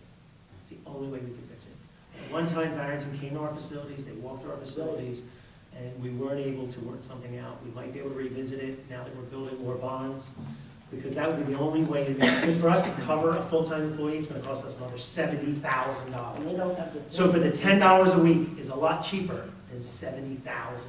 So the window is closed sometimes. It is closed. Well, there's only one in there, and it's lunchtime, they gotta go to lunch out. Yeah, well, I mean, everybody's entitled to that. okay. How come, oh, How come what? Ask. how come I don't get that privilege? You should have went to work for the You government. didn't work for To the the work of the government. That's right. Slap you silly girl. This is I exactly. haven't been time. If you can eat at your desk, that's what they want you to do. Yeah. Running about an hour, 15 minutes late. Well, now 15 late? Nick, Uh, that was all supposed to include the judge and the, oh, guys? all the part-time. Oh, The shoot. Okay, I'm judge, the sorry. prosecutor, the. Yes. Okay. Okay. Like I Wait a said, minute, wait, there's more? there is more. I apologize, and once again, do not feel like we're being spendthrifts up Here here. comes The the judge. borough has saved a tremendous amount of money, and we're trying to give money back to the taxpayers, but we have to have good quality employees. Our judge has not gotten a raise in 10 years. Our prosecutor has not gotten a raise in 10 years. Our public defender has not gotten a raise in 10 years. They have not even asked for raises. But there is a problem if we, who's going to do these jobs if we're falling behind? Now, don't get me wrong. I don't believe in the attitude, and you'll notice that people will say, well, this guy over here is making this amount of money. This guy over here is making this amount of money. I'm making that amount of money. We don't don't hear that from them. We don't. Not from them, but this is a very, common Who order. is our municipal? Our municipal judge is Nick Tracy. Nick Trinidad. He's worked for the borough for how many years is Tracy? 15 years. We don't hear a peep from him. He does no more Runnemede, Gloucester Township. I will say this, we're going to ask him though to change our conflict court to Magnolia instead of Chislehurst, because I know it's an inconvenience for our police department, our employees, our solicitor. So I will make that phone call. I got lost 3 times Go going. to Chislehurst. How do we pick Chislehurst? I do not know, but I will make that request. Nick only one time came in, he was up for reappointment, and we asked him to come in a few years ago when his appointment came up, and he loved coming in. He came in front of all of us, and he spoke, about how he loves working in Runnemede, and I think everybody knows him and like that. Because none of these men would have ever asked for a raise for this. The court does well. I'm not talking about, these are not huge amounts of money. Like I just said, with Alice, it was $10 a week. I think that's something that, we're talking about 4 people. If we did $500 a person, I think that's, a nice little stipend, just showing that Runnemede is, Judge, prosecutor, public defender, who have asked? We just hear we don't like the word Well, I stipend. You think said 4 people, or is it 4 with? it's 4 with Alice. Oh, So it's so 3 judge, at 500 and the other one, prosecutor. judge, the prosecutor, the Public public defender. defender. that's at $500. And then the assistant court administrator.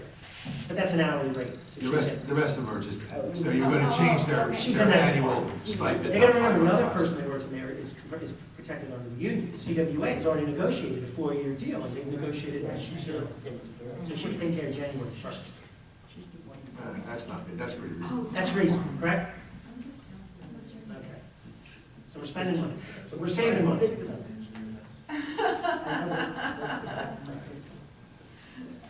All right, just to jump on something, just to make everybody happy, since everybody heard we spend money. Mr. Wright, we went to Bowman, our auditor, and the Borough of Runnemede has done well for another year. How much money are we saving on our pension payment this year, Mr. Wright? Would you like to tell everybody so we can feel better about the money we just spent? Say it loud. One, Well, I don't have the notes. I have. One is an increase, the other is a decrease, it's about a net decrease of $9,000. Yes. Actually, the net decrease, I have the exact number. It was $9,900 was the net decrease that we had. And what this is coming from is attrition. We have less employees and things like that, and we're running more efficient. We say our pension costs. But what you might find in most other municipalities, their pension costs are going up. Runnemede's pension costs have gone down, at least the past 2 years. Am I right? Wasn't last year? 2 years in a row. We went down $25,000 last year. We're going down close to $10,000 this year. So, we don't always talk about the other side because no one really sees the pension funds and stuff like that. So just wanted to bring that up. Okay, this is a fun one. What we call the fence issue. Can't wait. The fence issue. Thank you for putting the microphone in front. This has been an issue that's been going on since December 11th, which is my birthday, 2011. And Paul Daly's son. Very quick story. We had 2 separate municipal solicitors made recommendations that the fence on the corner of this particular property, on Cherry Avenue, was put up improperly.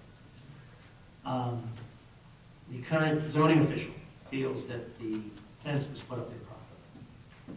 The solution, I don't want to belabor it, we got a letter from the DCA, and the DCA basically said it was a municipal issue, other than the fact that we shouldn't be charging people for the construction permit, which we have amended this past year. We made it a zoning fee. Please don't say it, don't say it. You're not going to get your money back, because it's now a zoning fee. I want my money It's a back. zoning fee. I paid for it, guys. I just got mine. I want my Okay. $75 back. So- Hey, I want mine back. On September 10, 2013, our solicitor made a final recommendation that the property in question is a corner property, that the borough property has an ordinance preventing 6-foot fences in front yards, further preventing solid fences in front yards. The zoning officer briefly had in fact advised the resident that he was permitted to put a 6-foot fence. Based on 2 possible interpretations, this was clear, non-debatable error made by the zoning officer. The other option is that there was a debatable interpretation of the ordinance. The ordinance says that there are no 6-foot fences in the front yard, and the property is on the corner, and the corner property have in fact 2 front yards. This does not appear to meet the second criteria, but the first, this being the case, the borough may have the right to have the fence removed. So, my recommendation, which is basically the solicitor's recommendation, though I have a slight change, but we're not going to discuss that at this point. What I would argue to the committee, the council, is that we, my notes, under the fence issue, the recommendation is to send a letter either from the solicitor or the zoning officer. Who do you think that should be? I think it should come to the zoning officer Okay. first. So the zoning officer. So the confirming, And that would be the And key keep guideline. guideline. All right. And I'm happy to work with him yes, on that letter. confirming the fence is non-compliant to the current law. 2, give the resident the option to apply to the zoning board for relief at no cost other than advertising. Correct. Yeah, that's fair. And that's it. That's all we do. Well, I think what you're gonna do is you've given this option, I think. You know, if the fence is a violation of the ordinance, and we understand that you were given, but it's a violation of the ordinance. So we have 2 options. Option 1 is remove the fence and reinstall it in a manner that would be compliant. Or apply to the zoning board for a variance. And if you apply to the zoning board, the fees will be, your only cost will be those costs associated with publication of notice for any other. You have to tell your neighbors. We'll You have to we'll waive the fee to apply for a variance. And I assume then you're also going to waive the escrows? Yes. Was he allowed a 4-foot fence, not a 6-foot? I'd have The ordinance says that you're allowed to have a 4-foot fence. That's what I heard. And it See can't through. be see-through in a front yard. So yeah, you could remove the fence or cut the fence down to be compliant, or Or you could put a 6-foot fence up, but it has to be in the front property line of the building. So if yeah. if your house, wherever your house sits, the fence can be equal to the front of your house. So what would applying to the zoning board for a variance do? Well, the person would have the opportunity, what the zoning board does is, if there's an ordinance that says you've got to have, you're only allowed 2-story houses in Runnemede, but this particular person wants to build 3-story houses, you're allowed for relief. So it's the same thing. That person can come in and say, hey, well, this is my hardship, or this is there's no detriment to everybody.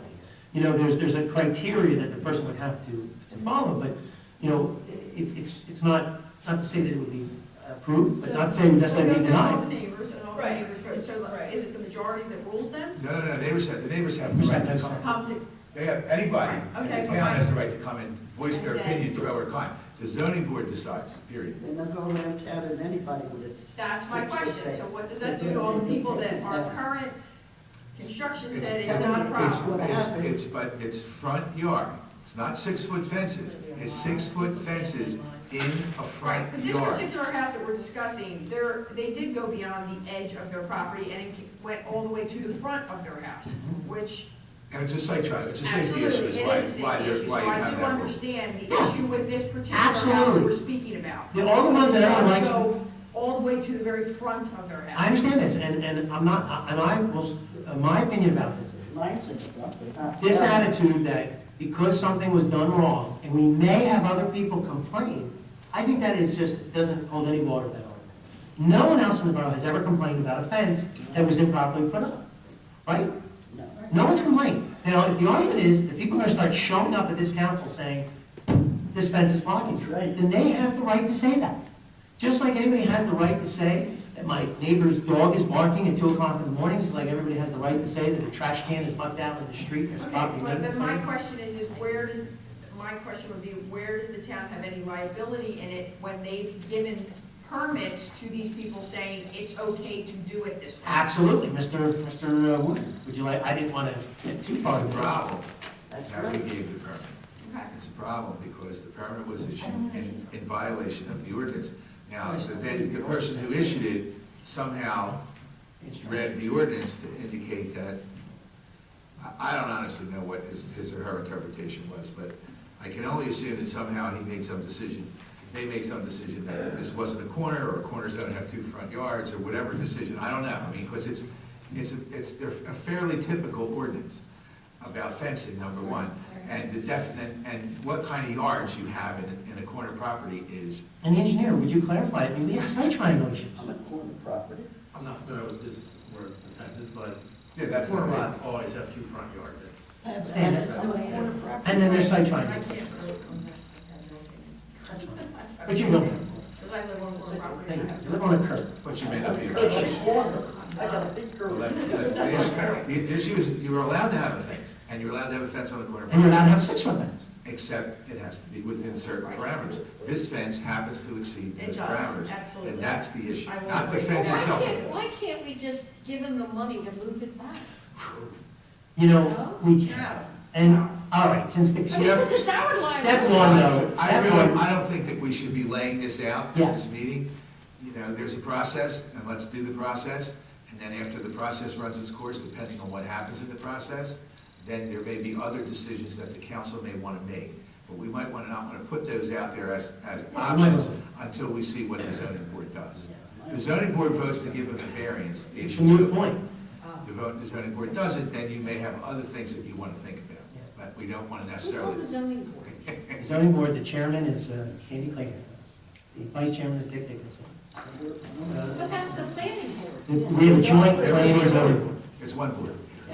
And then we have the mayor, member of council, and then we Yeah, have, you're the member of council. I'm the member of council. So, you know, So everybody on the planning board is on the zoning board. no, yes. Yes, because yes. it's one board. But everybody on the zoning board is not on the, we have to step Yeah, down. the municipal, the council-matic ones He's on are the zoning board? are different. Nick and I have to leave a lot of the meetings because we're not allowed to hear. But if they're not on the planning board. Council. If it's going to be coming to mayor and council, Nick and I have to leave. You're right. Right, but, so statutorily, the mayor and one council person by appointment by council serve on the zoning board, but not on the planning board. So depending on which hat the board's wearing, dictates We whether step they down. sit or So not. the suggestion is we put it in the hands of Keith Knight at this point. No, No, in front of the zoning. Oh, in front of this, okay.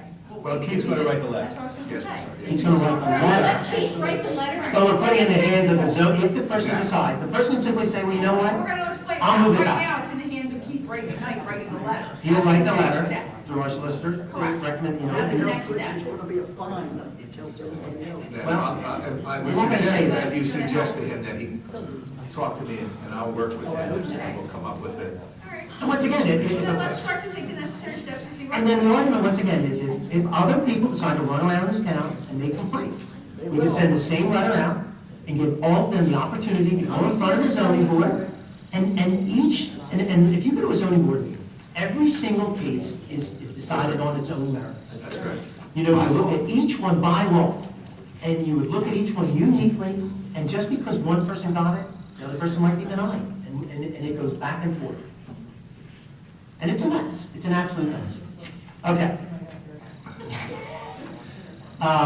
Joyce, you want to talk about the discussion on 2014 animal ward contract? I read it printed out in 17 pages. A couple days, or just a day or two ago. It went up about $1,000 during the year from last year. I called Mr. Shabbat to find out why, and he said we had 78 calls instead of 64 the year before, and that's why the cost went up. And we really are between a rock and a hard place, because there really is. This is the county person. Just for everyone who's not listening, what Joyce just said was, we, We're discussing it right here. About. It went up $1,000. you want $1,000, I mean, you let your dog fly, you can let go. Yeah, we have no choice, is what you're saying. Right. Well, I don't, we really don't. And once they changed the law years ago, where every animal ward had to have air-conditioned vehicles in order to pick up the animals, everybody went out of business. There's only a few Okay, around. so we'll approve, Pretty we'll have to much- pretty approve much that then. stuck with, That'll be an action. yes. This is all Joyce stuff here. A resolution for the bid of office supplies, it's a shared service. The county went out for bid again. Office Basics came in with, this year, it's an 85% discount on most of their office that's supplies. good. So they won, that's who we use now. That's on. We have adjusting of sewer charges. We have the washing and vacuuming of the police cars. We have a bid from the local people. We did get one from out of town, which is $100 lower, but I think. The recommendation is to go with the closest one in town. I agree. It's $3,100, the same as last year. Yeah. There's property maintenance liens to put on, and then Oh, the mercantile. Yeah, we can talk about that briefly, Lynn. Can we go down, just get rid of gov deals and the trailer? Yeah, do that. All right, gov deals are vehicles, the vehicles for public works. Yes. And also, Chris Robinson gave me another one tonight, one of their vehicles they want to get rid of. I think it's your old car, Paul. Yeah, 1998 Ford Explorer. Correct, Explorer. And also, we have the police car changes that 9 of them are sitting around. I have a question, though, just on, what are all those cars that are parked down at the end of the lot, out back? Are they residents that park there? Or are they just, some of them are? Some are Why are residents. they allowed to park in our borough lot? We have a public parking, we don't have They're a allowed. Because we don't have an ordinance that restricts overnight parking, not overnight parking from a resident. They can park there. Yeah. I don't think we have it, we don't never have- clarified. We you know, don't what have we're- that. Remember, we looked at They it. don't allow it. Some of them live across the street. They're not allowed, right? The ordinance says they're allowed or not allowed? It doesn't say. It's signed, it's signed. We don't have it. We don't have any ordinance. We'll look at it. It doesn't say. Oh, because that's not on your hit list? You want to add a vehicle? I'm sorry, was that? Hold on, we got a recommendation to add a vehicle to the list, is that what you're Does saying? anybody see any value, because I've never seen it moved, in that ugly van that says code enforcement on it? That's a mystery. The mystery? No. Has anybody driven that in the past 2 years? It's a mystery. Has anybody driven? All right, why don't we add the van?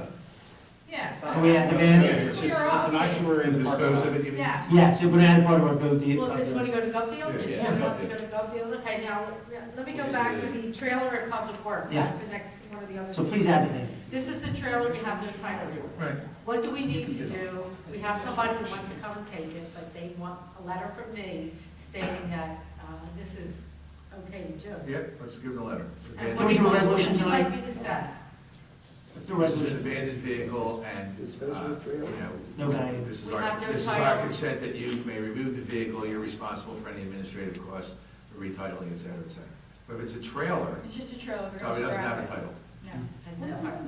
so, yeah. What size trailer? It's a tractor trailer. Tractor. Do you need a, do we Our have a ordinance resolution? currently I think now we should says do that a we're not allowed resolution. to have trailers, abandoned trailers Just- on property, so we are in violation of our own ordinance because we have a So trailer. we're disposing of it to the XYZ company, the XYZ company is being empowered to remove it from the property. As an abandoned We vehicle. also have, there is a dump old 1966 We don't- dump They truck don't want a trailer. that we tried to sell on gov deals Gotta put it in there. that could not be sold, nobody wants But it. there is, Can we add that to it, They're say gonna scrap it. get rid of that too? Yeah, so we because it can has scrap no it? value. It No has value. Okay, we'll do that tonight. So, Beverly, I'm sorry. the 1966 dump truck, Yes. they Put were that in the same intended thing to with sell the on trailer. gov deals, it's a no-go. So long as he has no So value. we So add no that to value. it. and we Yes, we've scrap got that. someone who's willing to come and That's take it fine. off our property and not charge us. Okay, so we'll put them on the resolution. Yes. Okay, thank you. That takes care of both of those. Where are we at? Either Let's go back to the mercantile. mercantile. Well, let's go back up to mercantile before we We get out have of the here. cost of living cap, They get or yelled the at. budget, that's gonna be on for the next meeting, you do that every year. It's a technical. It's an annual thing. Okay. Len's gonna go over the mercantile license there quickly. So, we looked at the license, the ordinance. Thank you. We looked at the For that ordinance, wisdom. and it was, provide for the borough clerk to issue a license, which is appropriate, but it didn't talk about who was supposed to make sure all the Ts and cross, and Is are dotted, is it permissible use, so on and so forth.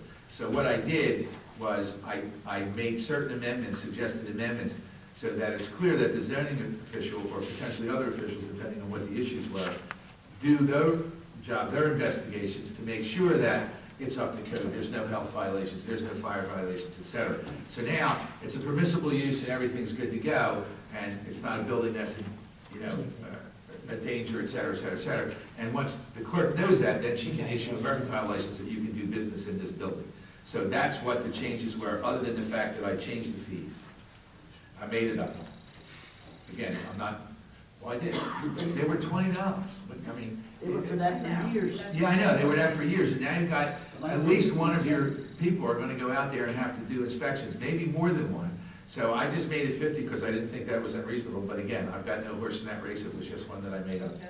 And I then, think It's very that's reasonable. reasonable. And Most then- township charges And 100. it's 1 year. it's It's 1 good year. for 1 year, 1 so year. every year they renew. Yep. Right. And every year they fill out the Yep. application. If there's any changes, Right. don't tell, let us know. Right. And then the other Then thing who's that I, gonna take care of Yeah, that? here's an example, well, that's why it got brought up. Joyce brought it up because this ordinance was only passed about 4 years ago. And there was no real mechanism to get it I was started. just gonna say, because And so now it became evident that, wait a second, we've run into situations where people were moving into town, we didn't know they were moving into town, things like that. and the other thing that and I can't remember if there was, there might have been some, that's the I changed application they fill out. the violation provision. Because I'm a firm believer that you know, if you're gonna violate our rules, you should pay for it. You should be penalized. And we should- $500? $500 Imprisonment? for that, well, just because, nobody's ever gonna get in jail, but it gets their attention. Because now our code officer could say, well, you realize that you're in violation, and the penalty is up to $500 in fine and/or imprisonment. And people get it. And for the first one, and then I made 1,000 for the second one, and 2,000 for the third, And what is the problem? What is? violation of this ordinance. Somebody moves into town. Doesn't get a mercantile. And they don't tell us they moved into town. So And you're it's out, number you're out, and you use, didn't want to it's, spend the $50 to get the license, they were gonna Now sell you you're gonna do 500. 500, yeah. So we've had this problem. Hopefully that gets their attention. That was the whole purpose of the numbers, money numbers. And it's very typical. We got companies signing without getting COs Yeah. for their buildings. Yeah, we can clamp them right down too. So what this does, and Joyce did send this to the chief of police, she sent it to the fire chief. Received no response from anyone. Oh, Mark did, Mark speak to me about it. Oh, good. And of course, you know, the idea was that this was a mechanism of gathering this information. And the question is, how do we disseminate this information to the police department? You know, so we had to come up with some kind of little software program to kind of put it together so they'll know who to call. It works very well in Gloucester Township, is where I'm located. And they have my cell phone number, they have my email. And if you looked at this application, Quite extensive. yeah, and for example, this is something, new business welcome email. So Gloucester Township takes the time to send somebody an email, then welcome them into town, let them know when trash pickup is. Yes, they do. Things. Yeah, they get the whole group. But it's just a mechanism because we run into problems constantly where people don't know the rules. And then they start doing something and then everybody goes, well, you know, you're not allowed to, you know, set fire outside of Like your. that guy that had the Children's Learning Center over there at Thatcher's. Yeah. We It's didn't not a even know permitted what he use. was doing Yeah. in there. Yeah, it's We not didn't permitted. even know what he was doing. Can open a daycare and not following the rules of opening a daycare. Well, he was a subscriber too, it's sometimes easier to say, Yeah, forgiveness. forgive me, instead of may I. So if everybody wants to do this, we can amend this at the next council meeting. It's really just a little changing of what was there.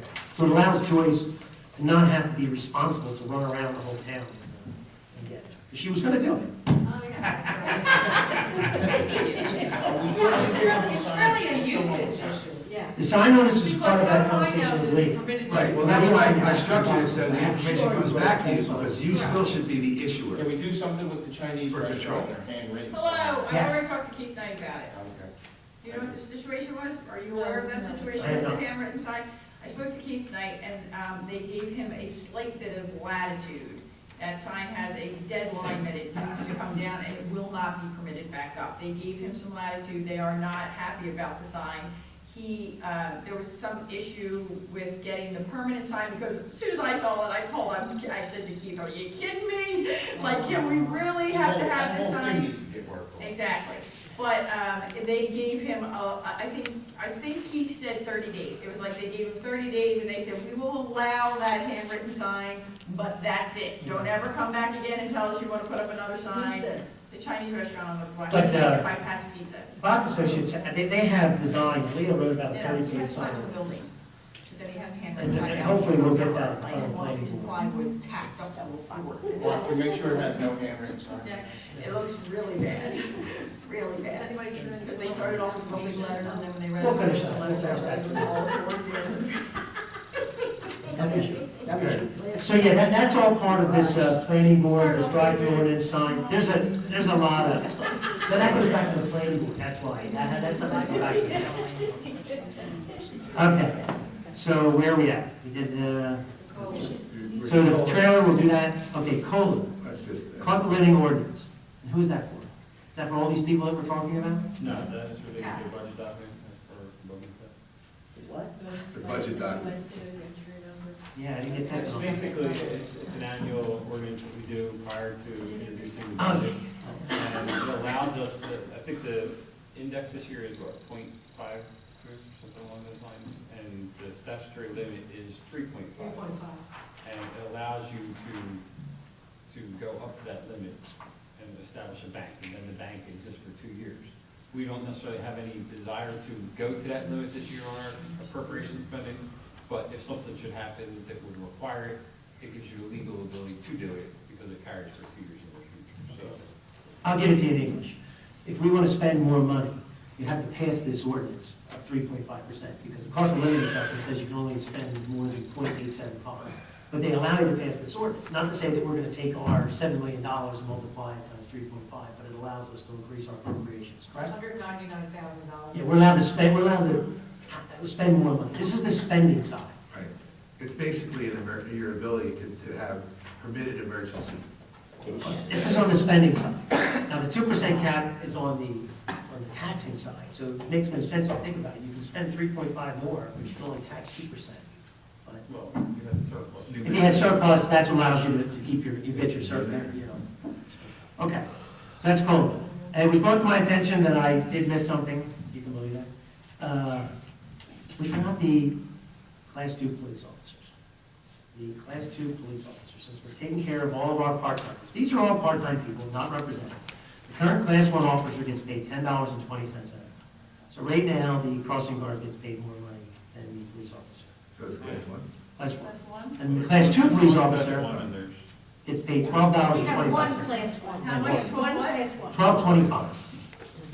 And the second, the 1225? $12.25. class Class 2. Yeah. Class 1 gets paid 10. Now, not that it, like I said, once again, it does not matter what other towns pay, but I will say that Palmer's at 13 or something like that. We brought our EMTs to 13.25, the highest EMT. I think that is fair for, you know, these guys are limited to 20 hours a week. Yeah. They're limited to, one guy's 40 hours. You know, these guys come in to save us overtime. And right now, we're one man short because we lost the motto. Right. Two men short? Well, the man short full-time. Well, full-time, but we're talking just Class 2s. We're allowed 4 men, four police officers, we have 3 right now. So I'm under the impression the police department's working very hard. Actually, they are. So what are we doing, Joe? So what's your, Well, My recommendation we're going is, to be looking at hiring another second class. I mean, the class 1 is, you may not want to break him up much because, you know, the Class 1 really just does, what do you use the Class 1 for? Parades, some events. The carnival? Isn't he out here sometimes? He's not, no, it's all class 2 officers. Oh, they're all second class out here? Yep. I mean, a recommendation, maybe $10.50 for the Class 1, we could make them similar to the crossing guard, and then $13.25, which matches to an I EMT. think that's fair. Remember, once again, we have not done anything for these guys in the 6 years I've been on council. They've never done it. 13.25 for class 2. What's that? Yeah, and 10.50. We did? Thank you. I'm corrected. We did the Class 2s once. They're making less than $12.25? So they're 1325, the class twos are. Now, what I'm hoping to do is, Now, they Now, will be, they they will will be. be. they're 12.25 now. Class 1. but once again, just because we're doing this now, we're setting no precedent that we need to do this in the future. We can evaluate this anytime we want. We can even lower their pays if we want to. Which has happened. And I would kill you. All right, so what we need to do now is, we need to do, so we need to make I'll make the motion then, because I guess I have to do it. I make a motion to, what am I doing here? Emergency temporary appropriation, using the DMV interlocal 16246 and the trade interlocal 16246 for $32,492 to purchase the police vehicle. Is that correct? Oh, it's 2 separate, I can't do it as one? 32,492. One is the temporary appropriation, the other one is authorized the state contract. Okay, I'll do that next. 492. So that's my motion. 492. What motion number should we, what resolution is that? I don't know, because I have them all done almost. We'll do this at the very This one end. is 14,492. The temporary appropriation is going to be 1430. Okay, and that's the one that, That's the top one. 32, 1432 Okay, so this is resolution 1432. is the temporary appropriation. This is an emergency temporary appropriation to move the money from the DMV interlocal agreement, the Triton interlocal agreement, to purchase a police. Right, Great. Okay? Do I have a second? second. Michael, I'm anyone? not allowed to. I second that. Roll call? I knew you It's did. money, you gotta roll call. Money. Roll call, please. Yes, money. It's money. Yeah, she doesn't. Mrs. Kelly? Yes. Mrs. Moore? Yes. Mrs. Passio? Yes. Mr. Ruth? Yes. Mr. Farrell? Yes. And Mr. Caucus? Yes. 6 Now we have to do a resolution. I make a motion to, this is resolution 1433, 31. 31. The vehicle is This is, already oh, it's already on there. This is a resolution, you want to read it then? You already have it on there? I already have authorized the purchase of a police vehicle under state contract A82927 from Winter Ford in the amount of, it's $24,615 for the base and $7,877 equipment and warranty. Is there a motion? I so move. Second? I second it. Roll call? Mrs. Kelly? Yes. Mrs. Ward? Yes. Mrs. Casio? Yes. Mr. Ruth? Mr. Farrell? And Mr. Caucus? Yes. And once again, to clarify, this money comes from the school and the DMV, and it's left over from what we pay out in labor. Let's see. So we need a resolution 14. Do you have this one on here for the trailer? You have that already? For what? A resolution tonight to dispose of the trailer and Can we do that the next meeting? No, I don't have the Oh, you want to do it information. Tuesday? Yeah. Yeah, I have the two, one for Rich and one for, I mean, I thought you wanted to get it done faster. Let's do and one it. for. We're gonna do that now. We'll do that now. Yeah, well, the trailer, Oh, I thought it was important to you. That is important, but then go by the end of the month, and that's what was important to me. Okay, so resolution 1423. It's a resolution appointing Richard Wright as chief financial officer. Effective 1/1/14. Okay. Do I need to read it or anything? Okay, do I have a motion? So move. I'll second. Okay. Roll call. Mrs. Kelly? Yes. Mrs. Passio? Yes. Mrs. Moore? Yes. Mr. Root? Yes. Mr. Farrell? Yes. And Mr. Capanas? Yes. So who made the motion? One more? I did. No. it. Okay. And who made the second? So we're gonna do Nick tonight without him being here? I'm sorry? We're doing Nick without him being Then here? I have Nick. They might as well come in. That's That's fine. fine. Wait, no, because I told him, can we wait till, Come Tuesday. let's do it Tuesday. Let's have him be here, because I said to him, would you like to bring your wife? He goes, seriously, do I have to? I go, oh my gosh, are you kidding me? So you want him to come? You Yes, want he's gonna come. And we'll, So let's wait. So then we'll wait. We'll wait. So we're not. so 1424, you know, Nick will Yeah, be he here. would, he's gonna come. Then Nick He's will gonna do. come. I think he's getting promotion. Okay, does anybody have anything else? Yes. Mr. Wright? There's a pending email on the July 1st Alliance grant that has, the due date is February 14th. So it's on the blank that we did. The one that's all black, yeah. Not- I have that for, I have that, not for I'm action sorry. tonight, but I think. But I do have it for just Tuesday everybody night, but I knows still, that- I emailed her, and she came back and said you had all the pictures. One thing, I had the report, I gave her the last year's report, but that's the number based on the new plan. It's gonna require the approval of the 5-year plan. I think the council needs to see the plan. Or at least the Do summary. you have a plan? I don't have a plan. That's what I'm saying, I think there's data is more than just a number that needs to come forward with that. Okay, well, who has that? Okay, I'll leave Yeah, there was that. an email sent out about the municipal alliance. Is that what you're talking about? Yeah, the drug, the money That's the new for. 5-year plan, so Oh, I didn't see anything more. I'm not For sure. what, is this the Battery- grant Yeah, cycle? but if you look at it, I think it's the 5-year plan, so that's July 1st. All right, very quickly, was that the only thing we got to put that on the municipal for next? Yeah, we next week? can, just so council knows, we'll get you the data for that. Well, let's pick, everyone has to go to the joint insurance fund. We don't have to do that. Hopefully, Winslow, They didn't send the dates yet. hopefully Winslow will have to go down They there. haven't scheduled yet. The borough each at $250 for the borough. It's not paid to us, it's paid to the borough. Why did we go? A seminar on, we all go through. That's When practice, had the to- practice. Oh, Mel, oh, the Mel, there was something The else. gym. Yeah. Yeah, They and this didn't one- send they didn't send anything. Okay, we're waiting on dates. The government's, Governor's Council Alcohol and Drug Abuse, is that what you're talking about? But I don't see Just where for it a says second, 5 Lynn? years, Rich. There's an email responding, battery line. Before, did you want to do your report tonight, or you want to do it at council? I have something that could Okay, you want to do something? Okay, just before you do, because this might affect you, we have a resident on 557 North Oakland who put a driveway in without an apron. Council is required, and we need to do a resolution, we can do it on the next council meeting unless it needs to be done sooner. This is the property that, the house faces Oakland, but the driveway faces Smith Lane. The driveway is allowed, but council has to approve it. Len, do you want to? I'll read it. Well, here's the situation. He sits on the corner of Oakland and Smith. It was a fenced-in property with a very small, maybe, I don't even think it was a 4-foot fence around it.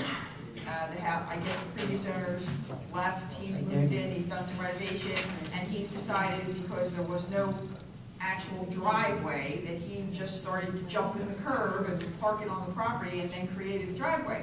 Well, he's continued to just jump the curb, and now he has a little board there that he kind of goes up, and it's like, okay, you have to actually put a driveway in. And I noticed it and talked to Keith about it, and I said, I don't care if he has a driveway, he's got more than enough land to have the driveway, but I think he needs to actually put in like an apron, because he's just jumping the curb to get into the driveway now.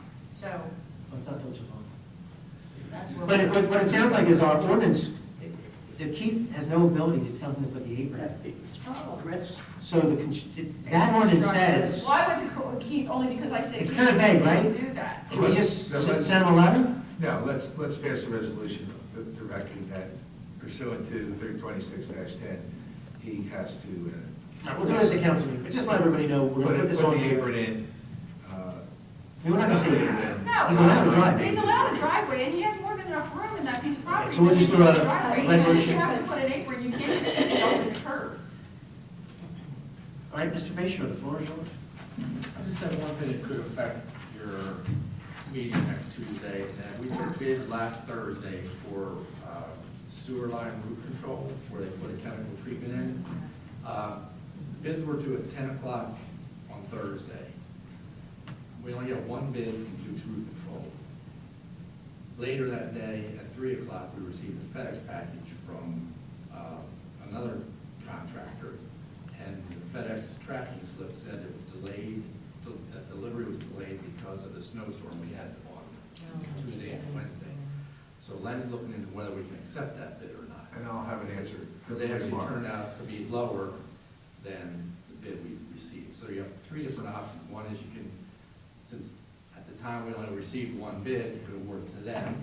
Or if Len says the other contractor's bid is acceptable, we could award it to them. And the third is you just reject all bids and redo it because you may not have enough funds to do it. Because the lowest bid we got, if we can take that bid, is $108,000. Oh. According to John Gunn, it's a 3-year contract. And according to John Gunn, he thinks you allocate $33,333 a year for the root control. So you have $100,000. That's believe what in the I past- understood. I believe in the past, you authorized the contract to do, but you had John limit their work to $33,000 a year based on. The funds were only $100,000. But I'm not sure if that's even legal, and that's where I would go with Rich, is, because he's got to certify availability of funds. So I don't know if he can certify that 108,000 is available, because you might have to move money around, so. But at this point, though, our first thing is to see if the other bid is even legal. And I'll work on that. And then, so we have a week to figure this out. Right, but there should be some resolution on for next Tuesday, to either accept the bid, reject it. Or start all over again. No, the dates were all good. FedEx said you'd have had it, except we couldn't get it to you because of the snow. It came from FedEx, that information, not from the bidder. Oh, okay.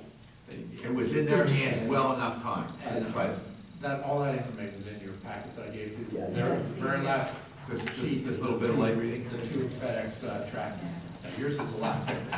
There's, so the FedEx tracking is there, they mailed it Monday night, and then at the top it says, there's, We didn't get it back. Right. so, No, but if Len Glenn does say it's acceptable, then you have to decide if the Right. 108,000. Right. Mark, what's the difference between the bid? 30 grand. Wow. The only thing, in reality though, if we had the funds, we had to take the higher bid, but because we only allocated 100, it allows us to throw the ground. But, you understand how that works? Yeah, I think that actually helps us. Right. That's all I have. But to tell you the truth, if we had 130, and the guy was 130, and the other guy was 100, we'd be forced to give the guy 130. All right, 30's done, open it up. Done? That's all I have for. That's all you got? Good or welfare? Would anybody wish to speak? This portion of the meeting is open. Please come to the microphone, state your name and address. Hi, Bernie Wilson, 749 West Columbus Road. The trailer and dump truck, okay, Jeff? The trailer at Public Works Mhm. is not for sale. It was just going to be removed and scrapped. Oh, why wouldn't we sell it? Because You could feel free. Are you asking You to can make an purchase it? offer, but I would do it quickly in writing to the clerk. Okay. Sure. It's not, I mean, we're not advertising it for sale, but we're about to give it away for free, so I think it might be favorable consideration. Okay. To sell it. I mean, within a week. Have the letter tomorrow? Yeah, I want, by the end of Yeah, the month, I yeah. just want to get it Have all the letter property. tomorrow? Okay. And the truck, my 1960s understanding, Ford. my understanding is this, the engine's awesome, but the rest of it is awful. 3,000 miles, all little lady drove it. No, seriously, like, it was Yeah, like. only it's to the built store, at some garage point, cab. The You chassis can of give the a letter car. stating that it came from the Borough Runnemede, both vehicles? Is that what we would do? Well, actually have a title for the. We have the Yeah, title. We'll have a truck. truck. We do. Yeah, the Okay. trailer is That's not all we title. do. But I need a letter for the title, a letter for the trailer. For the stating it came from the trailer. Borough Right, Runnemede. Yeah. from your property, I hope. Yeah, well, if we sell it to you, we'll give you a bill soon. Thank you. Yep. Wow. Anybody else? That money needs, Seeing no one else, I make a, what's that? that money needs to come from Public Works. I'm sorry. Yeah. Mr. Wright. Would somebody like to make If you a, want to build a virtual bridge. I would like to. would somebody like to make a motion to close the public portion? I'll make a motion. Is there a second? I'll second. All in favor? All right, the public portion is closed. Just two quick notes that were on my list. There should be a letter, the CCMA and South Jersey Gas, you did speak about that. It was approved, allowing them to continue to be in the Borough of Runnemede for 50 more years. Well, the 50 years, the one I said to Joyce on the CCMUA one, you know, assuming that this is just something that we've done before and that we've agreed to do in terms, and I don't have any idea what cost factors for us to do with it. We're required to do work under that CCMUA. Yes, I noticed. So I would suggest that we should I'm looking at reach out to the sewer department and make sure that this is something that we have been doing and, you know, is within our purview, et cetera, before we agree to it. And, Just as a practical matter. But that's one issue. The other issue is only in It's order to business, allow it's the business. the gas company continues, so we can maybe get that done. continue to. This is just a note to everyone, the police department is looking for more crossing guards, they don't have enough substitutes, that was brought to my attention. And the community block grant meeting was canceled because of snow, so I don't know what's going on. Beverly wants to line. She'll have to reach. You have to. No, this is the one I was saying, One person.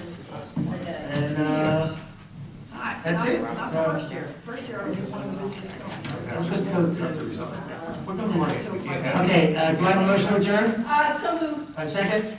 Second it. All in favor?